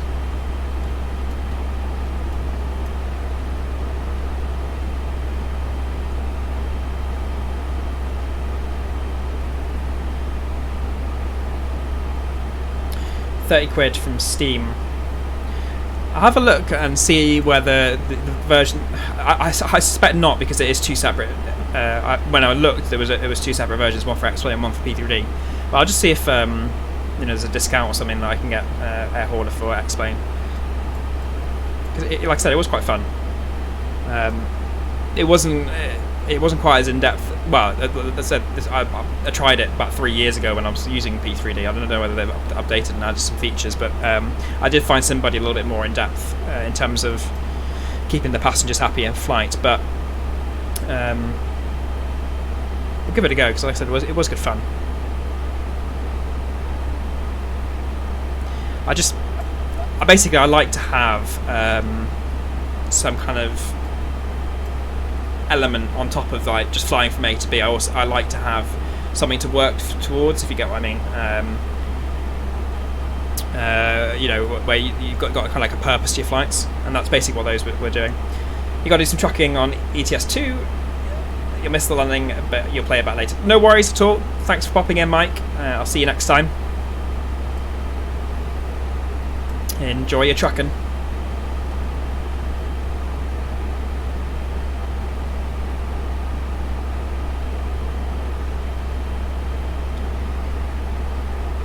Well done, Lewis. 4-hour stream done. Excellent work. Good recovery at the end there on your landing into Bristol. Looks a bit hairy, but you managed to recover it. And got a bit of a greaser as well when you landed, so well done.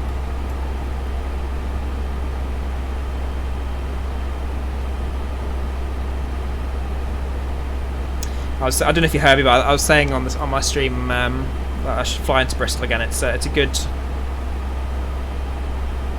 airport to fly into, and funnily enough, every time I've flown into Bristol, it's always been really overcast as well. FSP is your purpose to fly, yeah. Well, I might give it another go. But like I said, I had to try it a long time ago. They might have updated it and improved it, so I might give FS Passengers another go.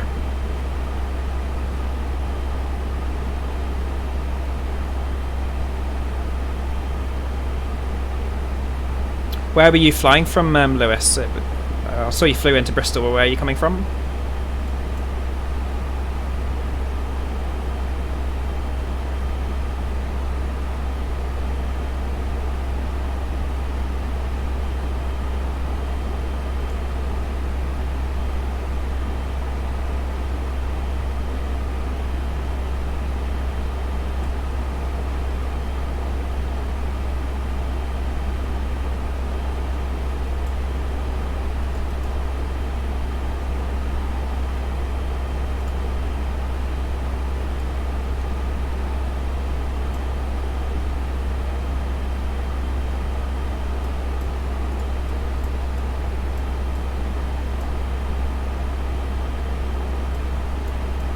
Went to Edinburgh to Bristol and back again.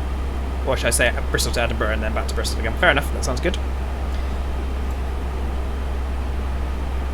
It normally is, it's fun. Yeah, I know. Well, I said it every time I've flown in there, it always seems really overcast and there's like a low cloud. I guess I think the airport's quite high up.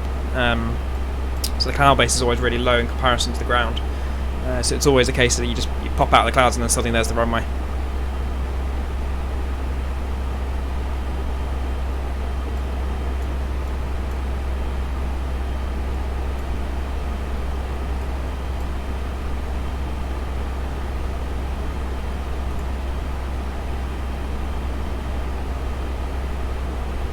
I can't do that now, unfortunately, Lewis. And the issue is when you turn down latency for the for the people who have slow internet connections, is you get a lot of buffering. So that's the reason why I leave it as it is.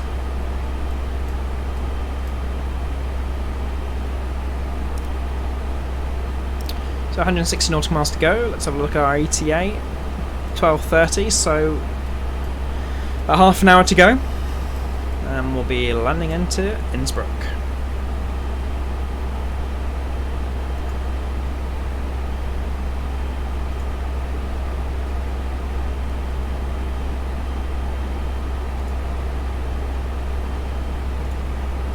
The one thing you can do, I don't know, you probably figured it out already, but you can just click the live button.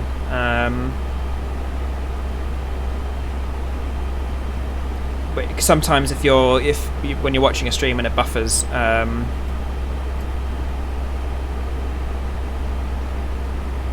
kind of like fall behind on when the live thing is. And if you click the little live button, and then it kind of catches up.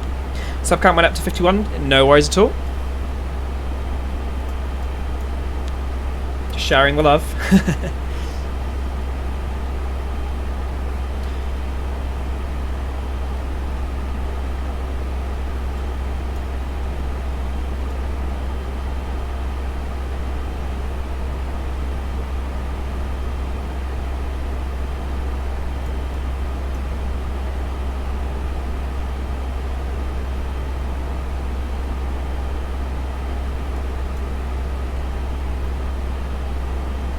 have a look, see if Just Flight have updated anything about their A320. I'm literally checking every day to see when they're releasing it. I'll have another look at the Rotate one as well. Just Flight.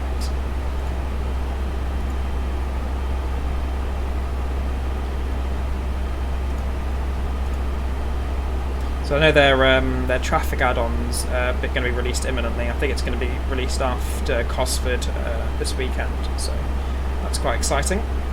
Be interesting to see how it compares to world traffic. Nothing new on Just Flight's website. Let's have a look at the Rotate MD-11.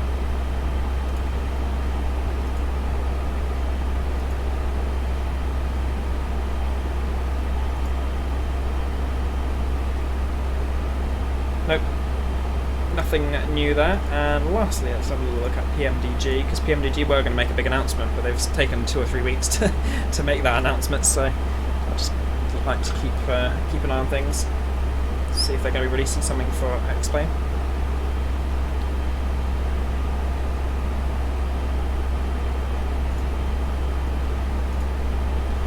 Let's have a look.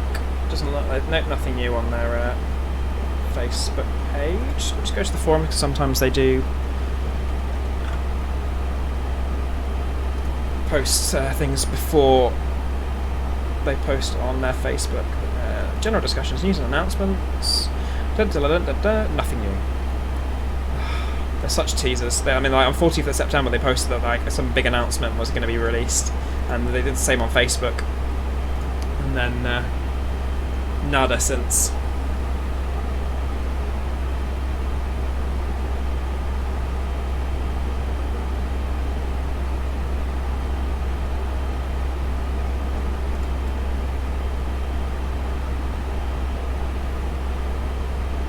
It looks like, is this the foothills of the Alps, potentially? We'll have a quick look.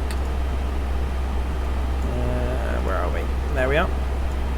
Yeah, so it looks like we're just approaching the foothills. There's Innsbruck. So we're going to be flying over Stuttgart and then down, I guess probably near Kempten, and then into Innsbruck. Down the valley, incredible scenery, which we'll see very shortly.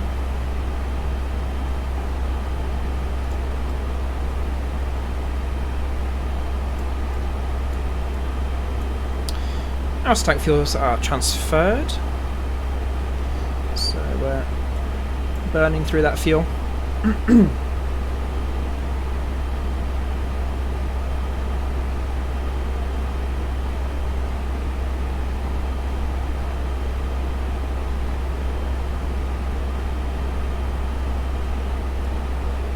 But it's looking like a beautiful day over Europe, so it'll be interesting to see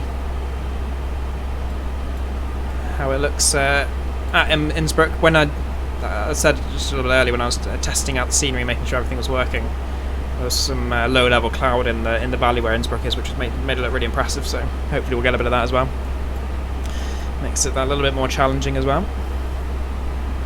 I've just noticed the attention to detail, the textures here. It's kind of like people have worn off the paint after hitting that chrono button, and then it's the same with the warnings, warning buttons. Sorry, I was playing the game you were talking about. Is that the airline sim one? Because like I said, I really would recommend playing it. It's really good fun. There's a few game worlds. I'll just find out which ones they are, but there's a couple which are actually a lot easier. They're kind of like basically treated as beginner worlds. I'm pretty sure that one of them is Jaeger 2, and I think Quimby as well. Though don't quote me on that one.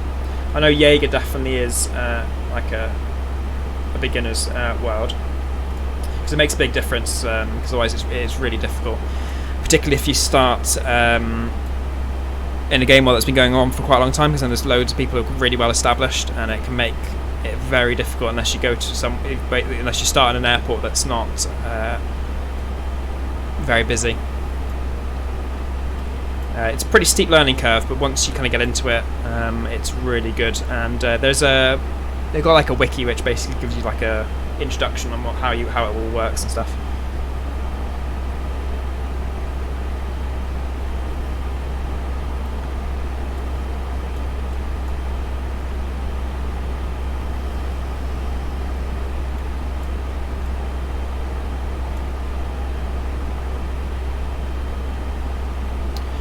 So there's LOWI.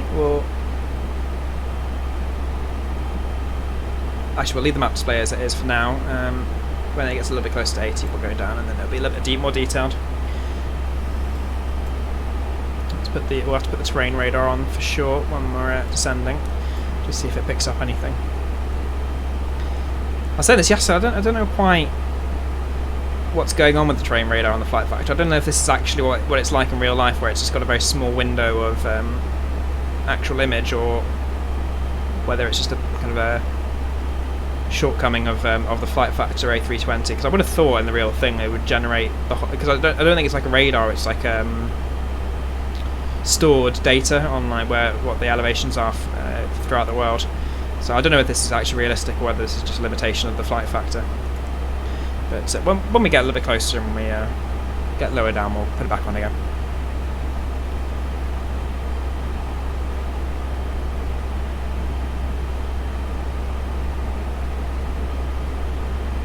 But Callum, if you want to join the game world that I'm in, then you can go into Jaeger 2.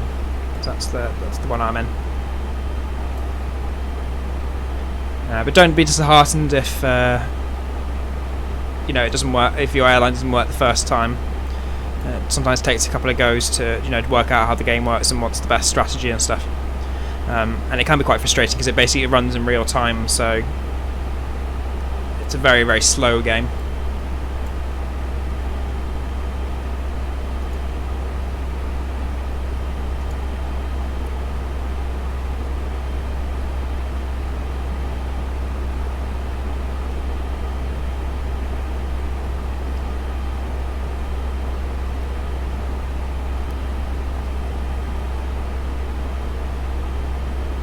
So we'll go down to 80 now. And in terms of checklists, so we'll need to do the... Ooh, need to get to the right page now, it's reset itself. Pre-descent checklist, and we'll do that about 20-40 nautical miles before top of descent. But essentially it's just programming the flight computer to... there we go, pre-descent, get us ready for landing at Innsbruck. Most of it's already in there, it's just putting the fine details in. But let's just have a look at the approach chart. So, nope, we can close down the Manchester ones and head over to LOWI.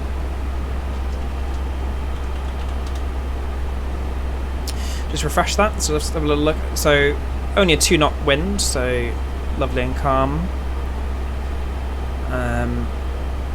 Temperature 6 degrees. It is cold in Austria at the moment, unsurprisingly, and QNH is 1018 with no significant changes in the weather. So approach, which one? We're doing the RNAV.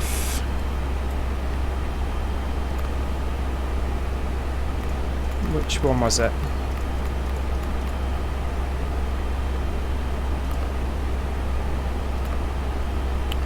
Yankee.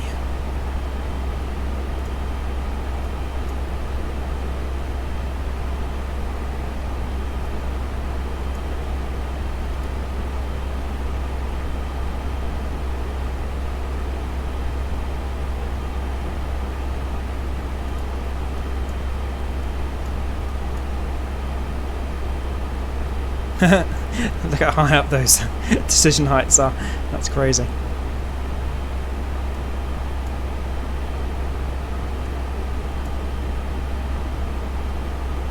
I mean, it'll be pretty much visual once we're getting closer to, once we're on that kind of like final track into runway 08. So FMC wants us to put in the perf information now, so we'll do that. I don't know, I always do this, I always close AviTab when I need it. So go back over to LOWI. QNH is 1018.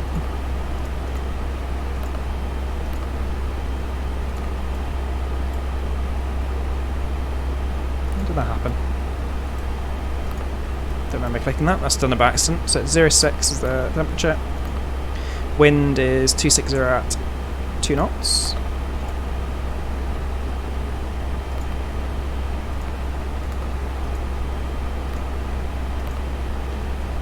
just double check the transition altitude, which is 8,300. No, that can't be right.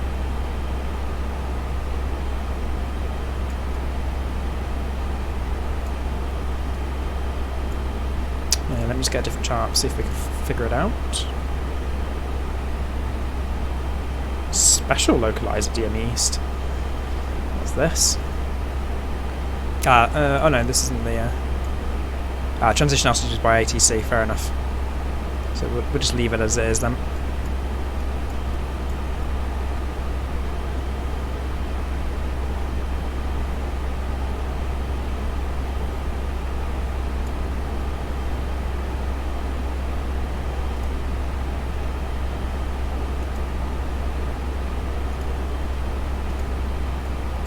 And then decision altitude is 7,100. And we're going full config. What does it say? Entry out of range. Fair enough. We'll just leave it blank then.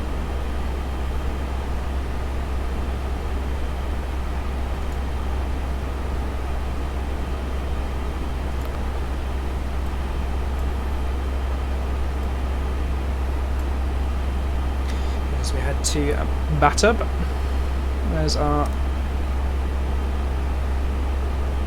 upper descent. Oh, it's coming up right now. Okay, so we'll put in our final altitude, which was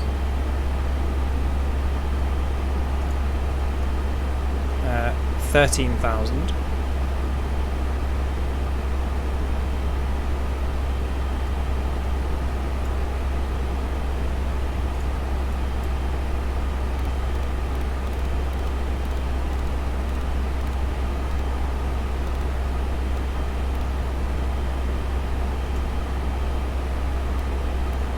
There we go. So pre-descent checklist, we've got the ATIS, MCDU is set, nav accuracy is fine, auto brake was set to low. Seatbelt signs will set on when we're a little bit lower down.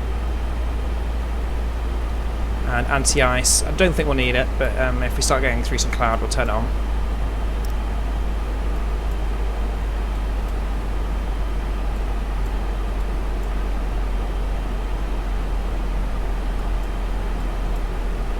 It's just really confusing with these altitudes being so high. So I'm wondering whether we need to set that a little bit lower.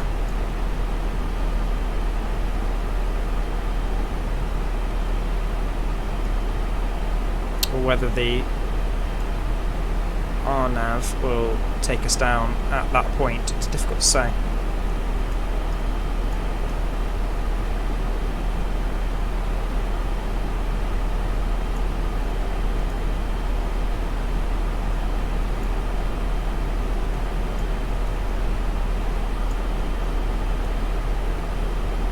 That one's 13,000 as well, so there's the runway. I'm guessing it will take us down, but if not, we'll just have to override it. And there are the Alps ahead.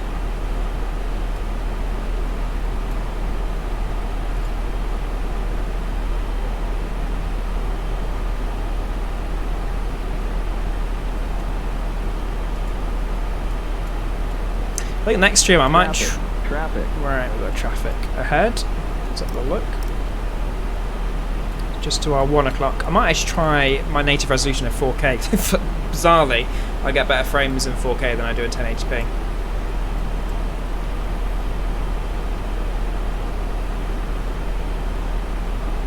So it's just to our, like I said, 1 o'clock. We should, is that in there?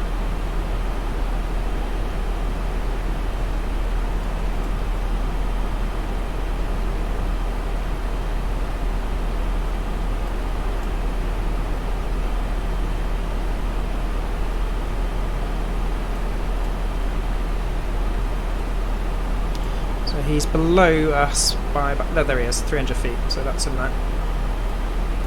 Traffic in sight. Oh wow, look at that. That's some epic scenery.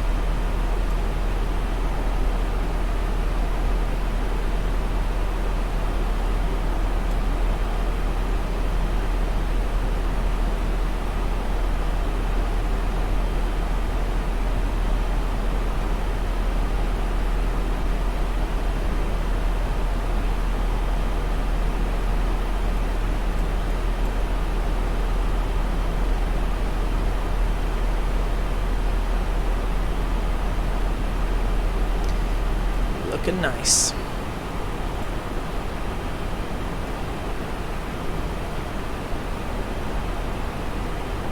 What I'll do is I'll put the seatbelt sign on now because we're actually a lot higher than, sorry, a lot lower than we actually are, if you see what I mean, because we're landing altitude being so high.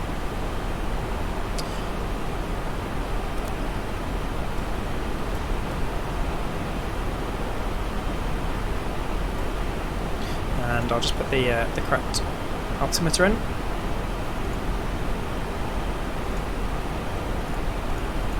Which is 1018.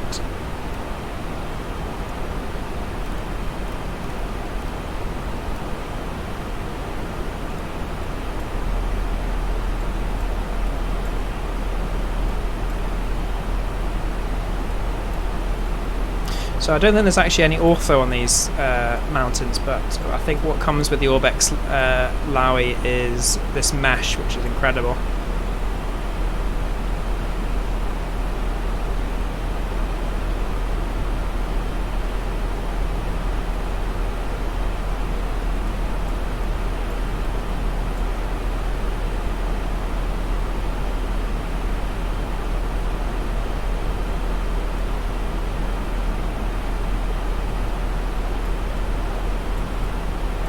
I might be mistaken, this might be ortho.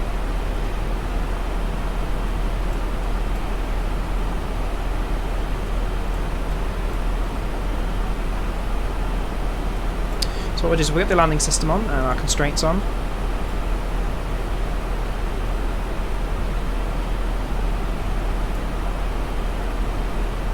So that's the pre-descent checklist complete, and approach checklist. Sliding tables are stowed. External lights will put on now.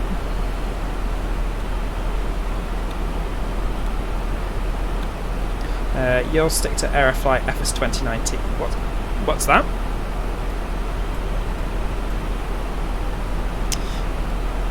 Seatbelt signs are on, landing systems on, pressurization checked, ecam status is checked, everything's in the green.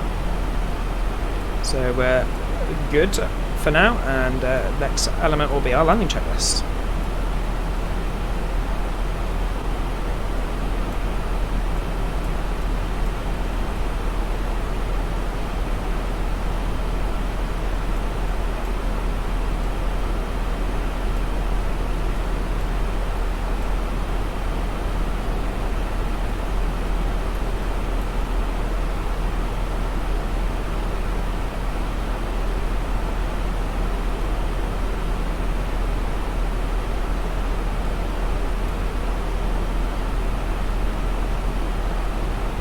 It's a really good flight sim for phones. Alright, fair enough.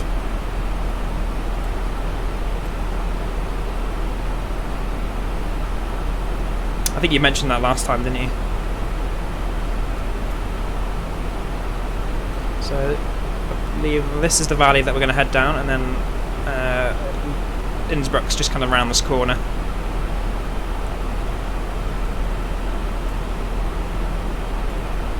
It does actually look like there's ortho on these mountains, so I suspect that's part of the ORBX package.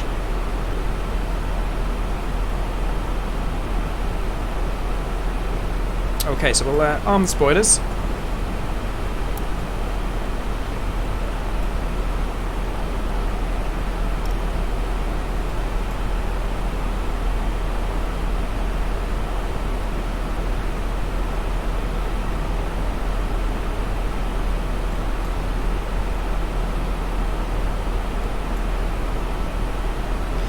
It's looking really, really nice down there. Yeah, it does, doesn't it, Callum? Yeah, it's looking epic.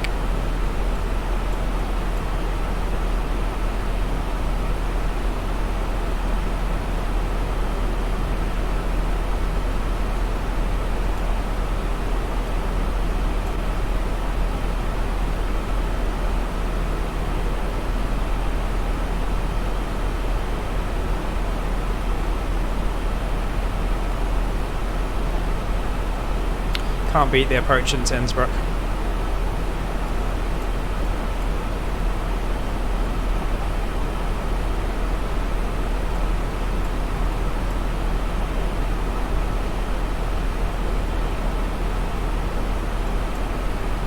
So So FMC wants more drag, so we'll give it more drag.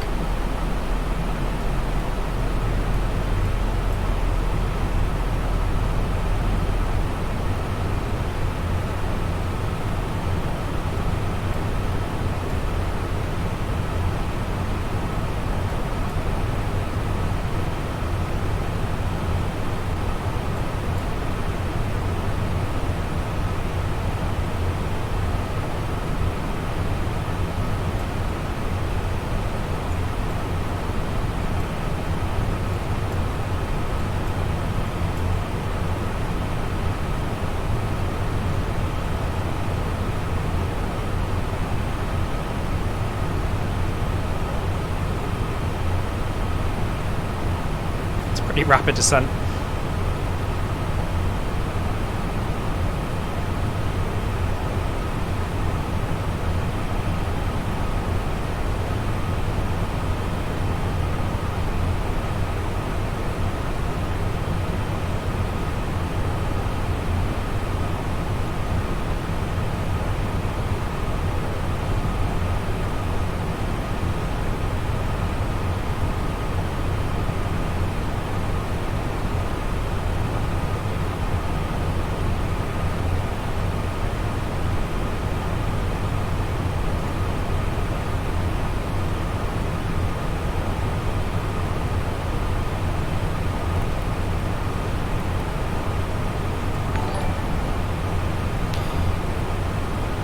Wojciech, I'm sorry if that's not how you pronounce your name, but thank you very much for subscribing, much appreciated.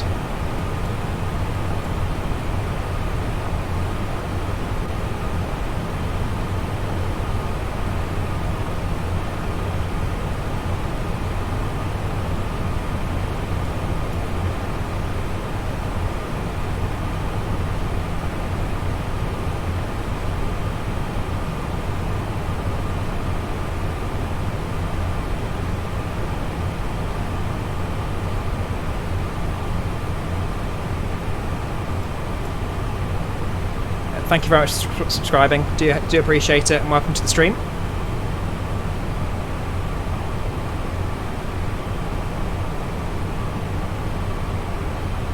There's an epic looking mountain there.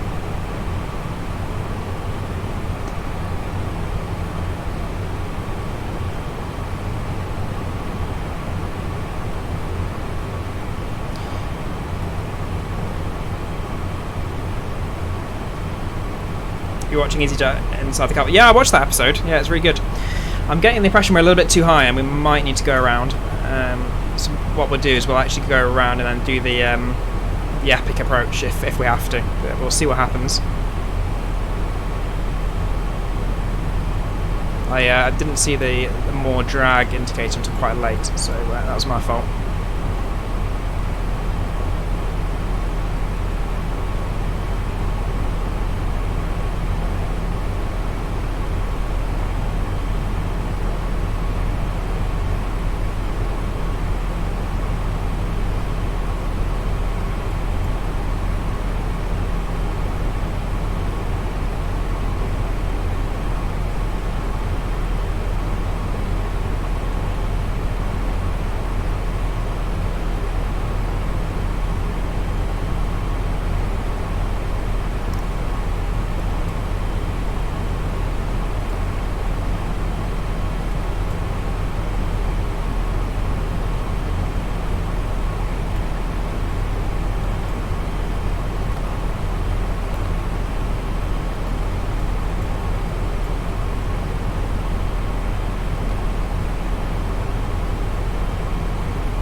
So that's interesting. That's just...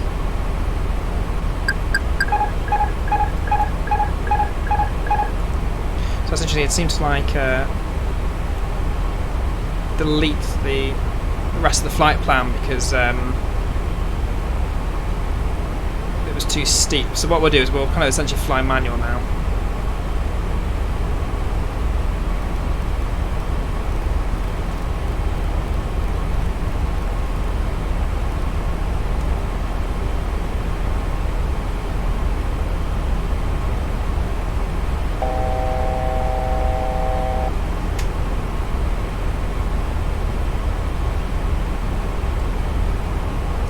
fly like a visual approach essentially.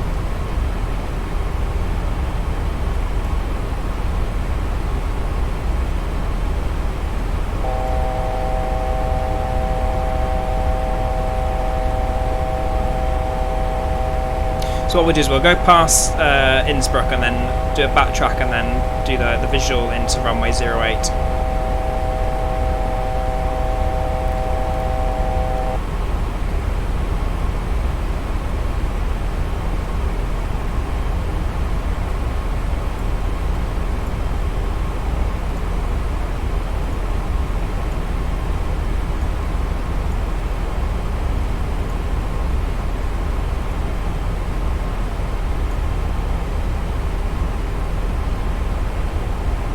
I think it's 2,900, so we'll go for like 3,000 feet.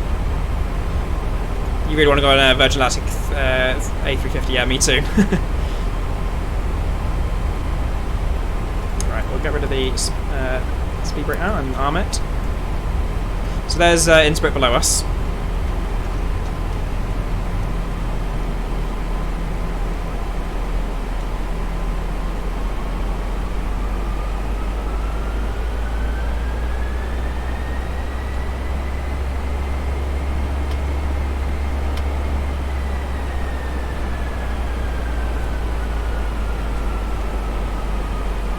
Accidentally knocked the throttle out of the climb detent. 2,500. So we'll just level off at this altitude, and then, like I said, what we'll do is we'll just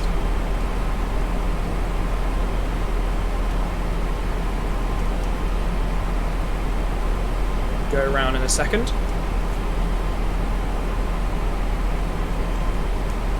Just to see what our VRAF was.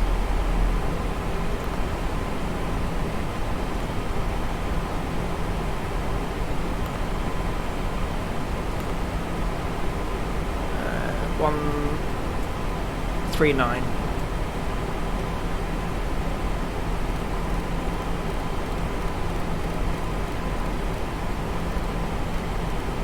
Okay, so we'll make a right turn now. And we'll go flaps 1.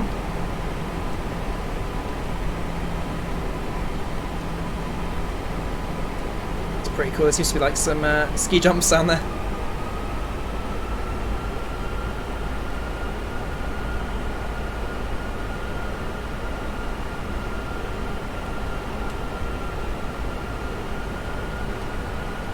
Just dip our nose down a little bit so we're not climbing.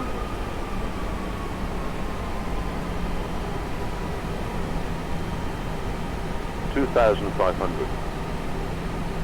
2,500.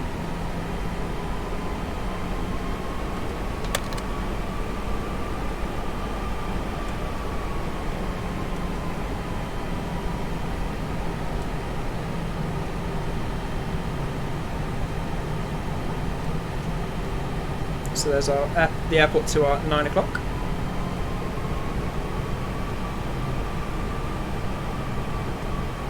You want to fly in 747 from Glasgow to Landover, but in upper class.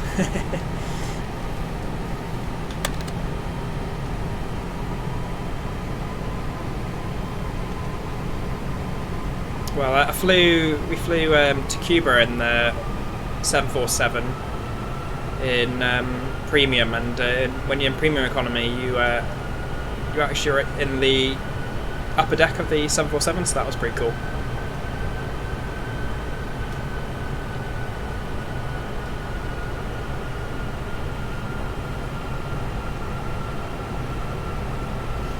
So in a second we'll make that right turn round.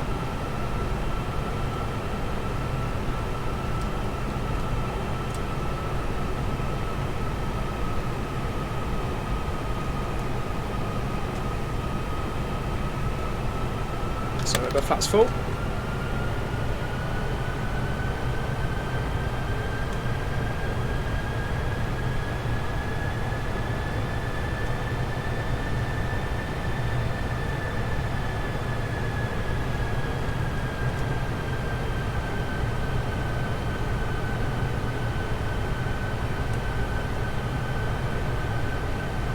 Just waiting to parallel to the 5 nautical mile marker, and then we'll make a right turn in. Just in time indeed, Lewis. So let's make our right turn in now. 1,000.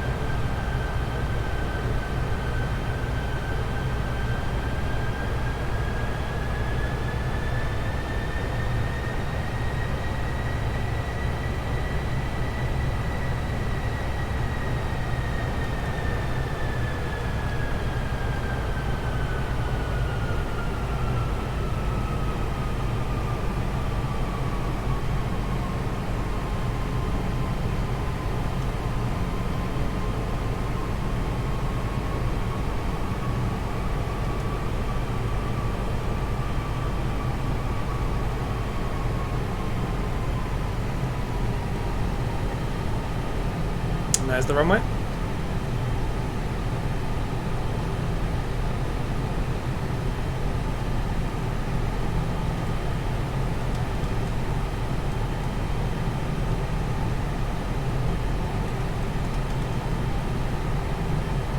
One thousand.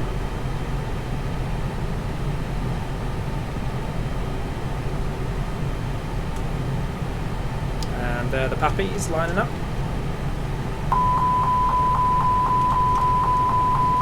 Gear down. Approaching 0. Always helps 8. when you have your gear down. So, gear down. Or spoiler 500. is armed. So, order brake is low, and the 400. gear is now down at 3 green. 300.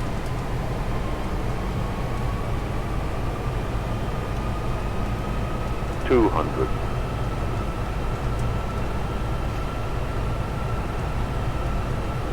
100.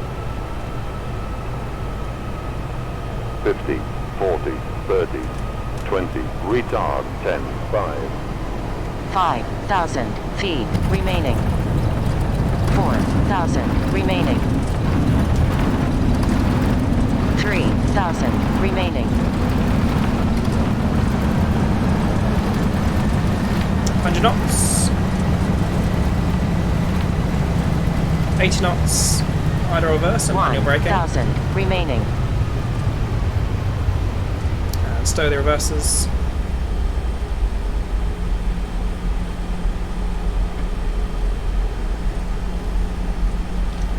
And welcome to Innsbruck. Actually, we'll just go down to the end and then go right. There we go. You just get back really bad lag.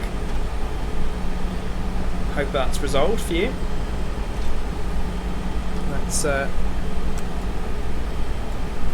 slow the speed brakes. Get the flaps up. Get the APU online. On runway 26. Well, I think that was a little bit better than yesterday's landing. I think you can all agree. Even if I did conveniently forget the landing gear right until right at the last minute.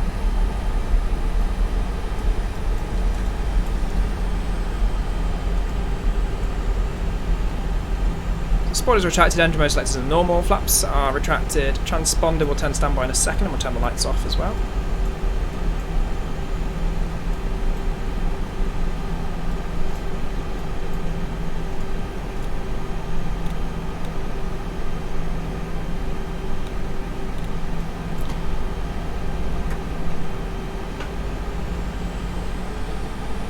So like I said, this is the ORBX scenery for Innsbruck. Turn the transponder onto standby now.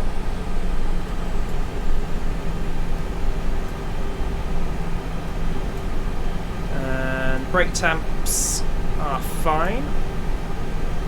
Stereo lights are off, APU started, and the anti-ices are off.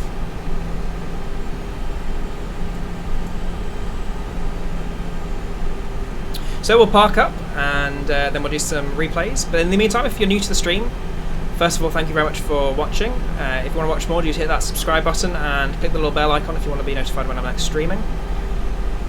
And do like me on my Facebook page as well, because I do keep everyone up to date there when I'm streaming and kind of on the day what time I'm streaming as well. But let's park up, do some replays, and then we'll wrap the stream up.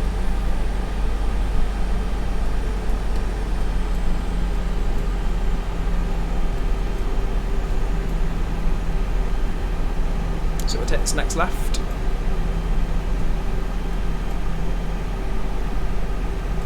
Turn the nose light off so we don't blind anyone.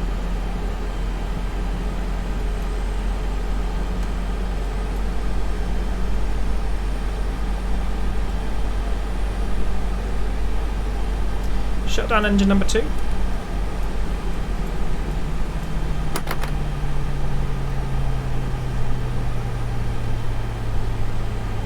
Doesn't seem to be any kind of marshaller or autogate system, so we'll just do it by eye. That'll do. Put the parking brake on. Shut down engine number 1. And release the passengers. And we'll connect up the GPU.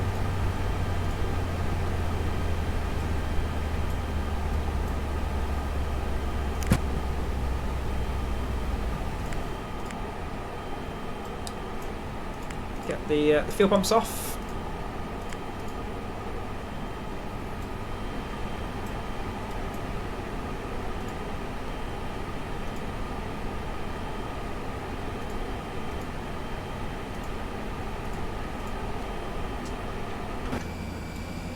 And welcome to Innsbruck, guys. Thanks very much for joining me on this one. It's been a good flight, and that approach was incredible.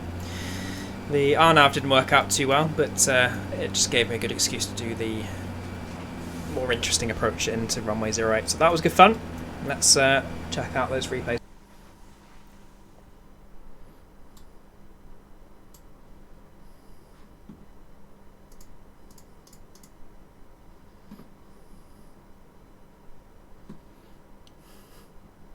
I don't know how I didn't realise the landing gear wasn't down. That's pretty bad.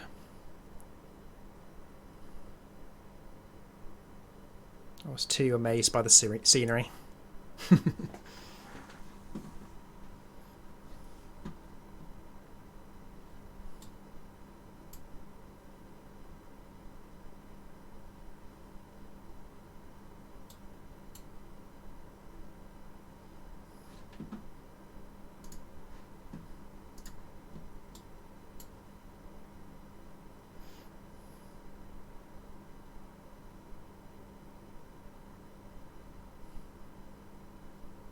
Definitely ought to do that approach again. That was good fun.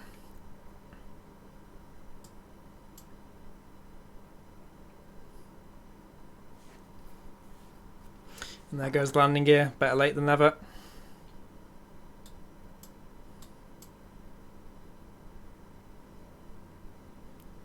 Sure, Tower would be screaming at me to get the landing gear down.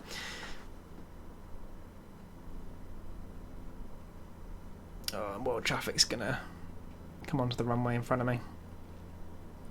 Runway incursion.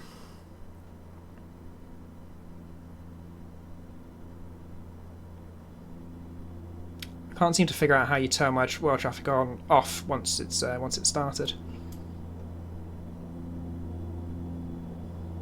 Kaboom! There we go. Not too bad a landing.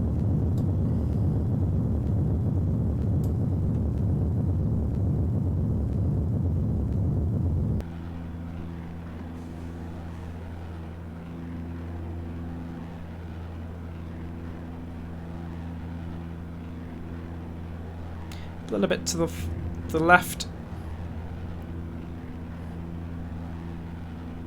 But like I said, overall not too bad.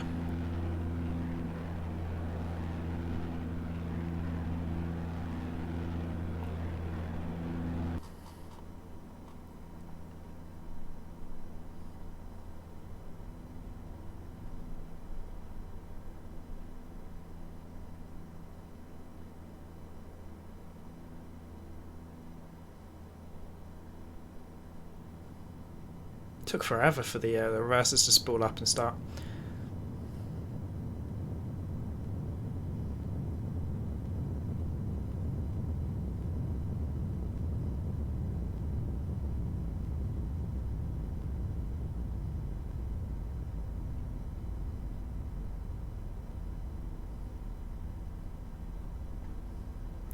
Excellent. Well, we'll wrap it up there, guys. Once again, thanks very much for watching the stream.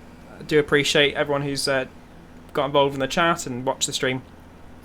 I don't know when I'll next be streaming, but it probably now will be next week. Probably Monday during the day around about 3 o'clock UK time. So if you want to watch that one and you haven't subscribed already, do subscribe. Otherwise, like my Facebook page and I'll keep you posted when I'll be streaming them. But thanks very much for watching, and I'll see you guys next time. Cheers. Bye-bye.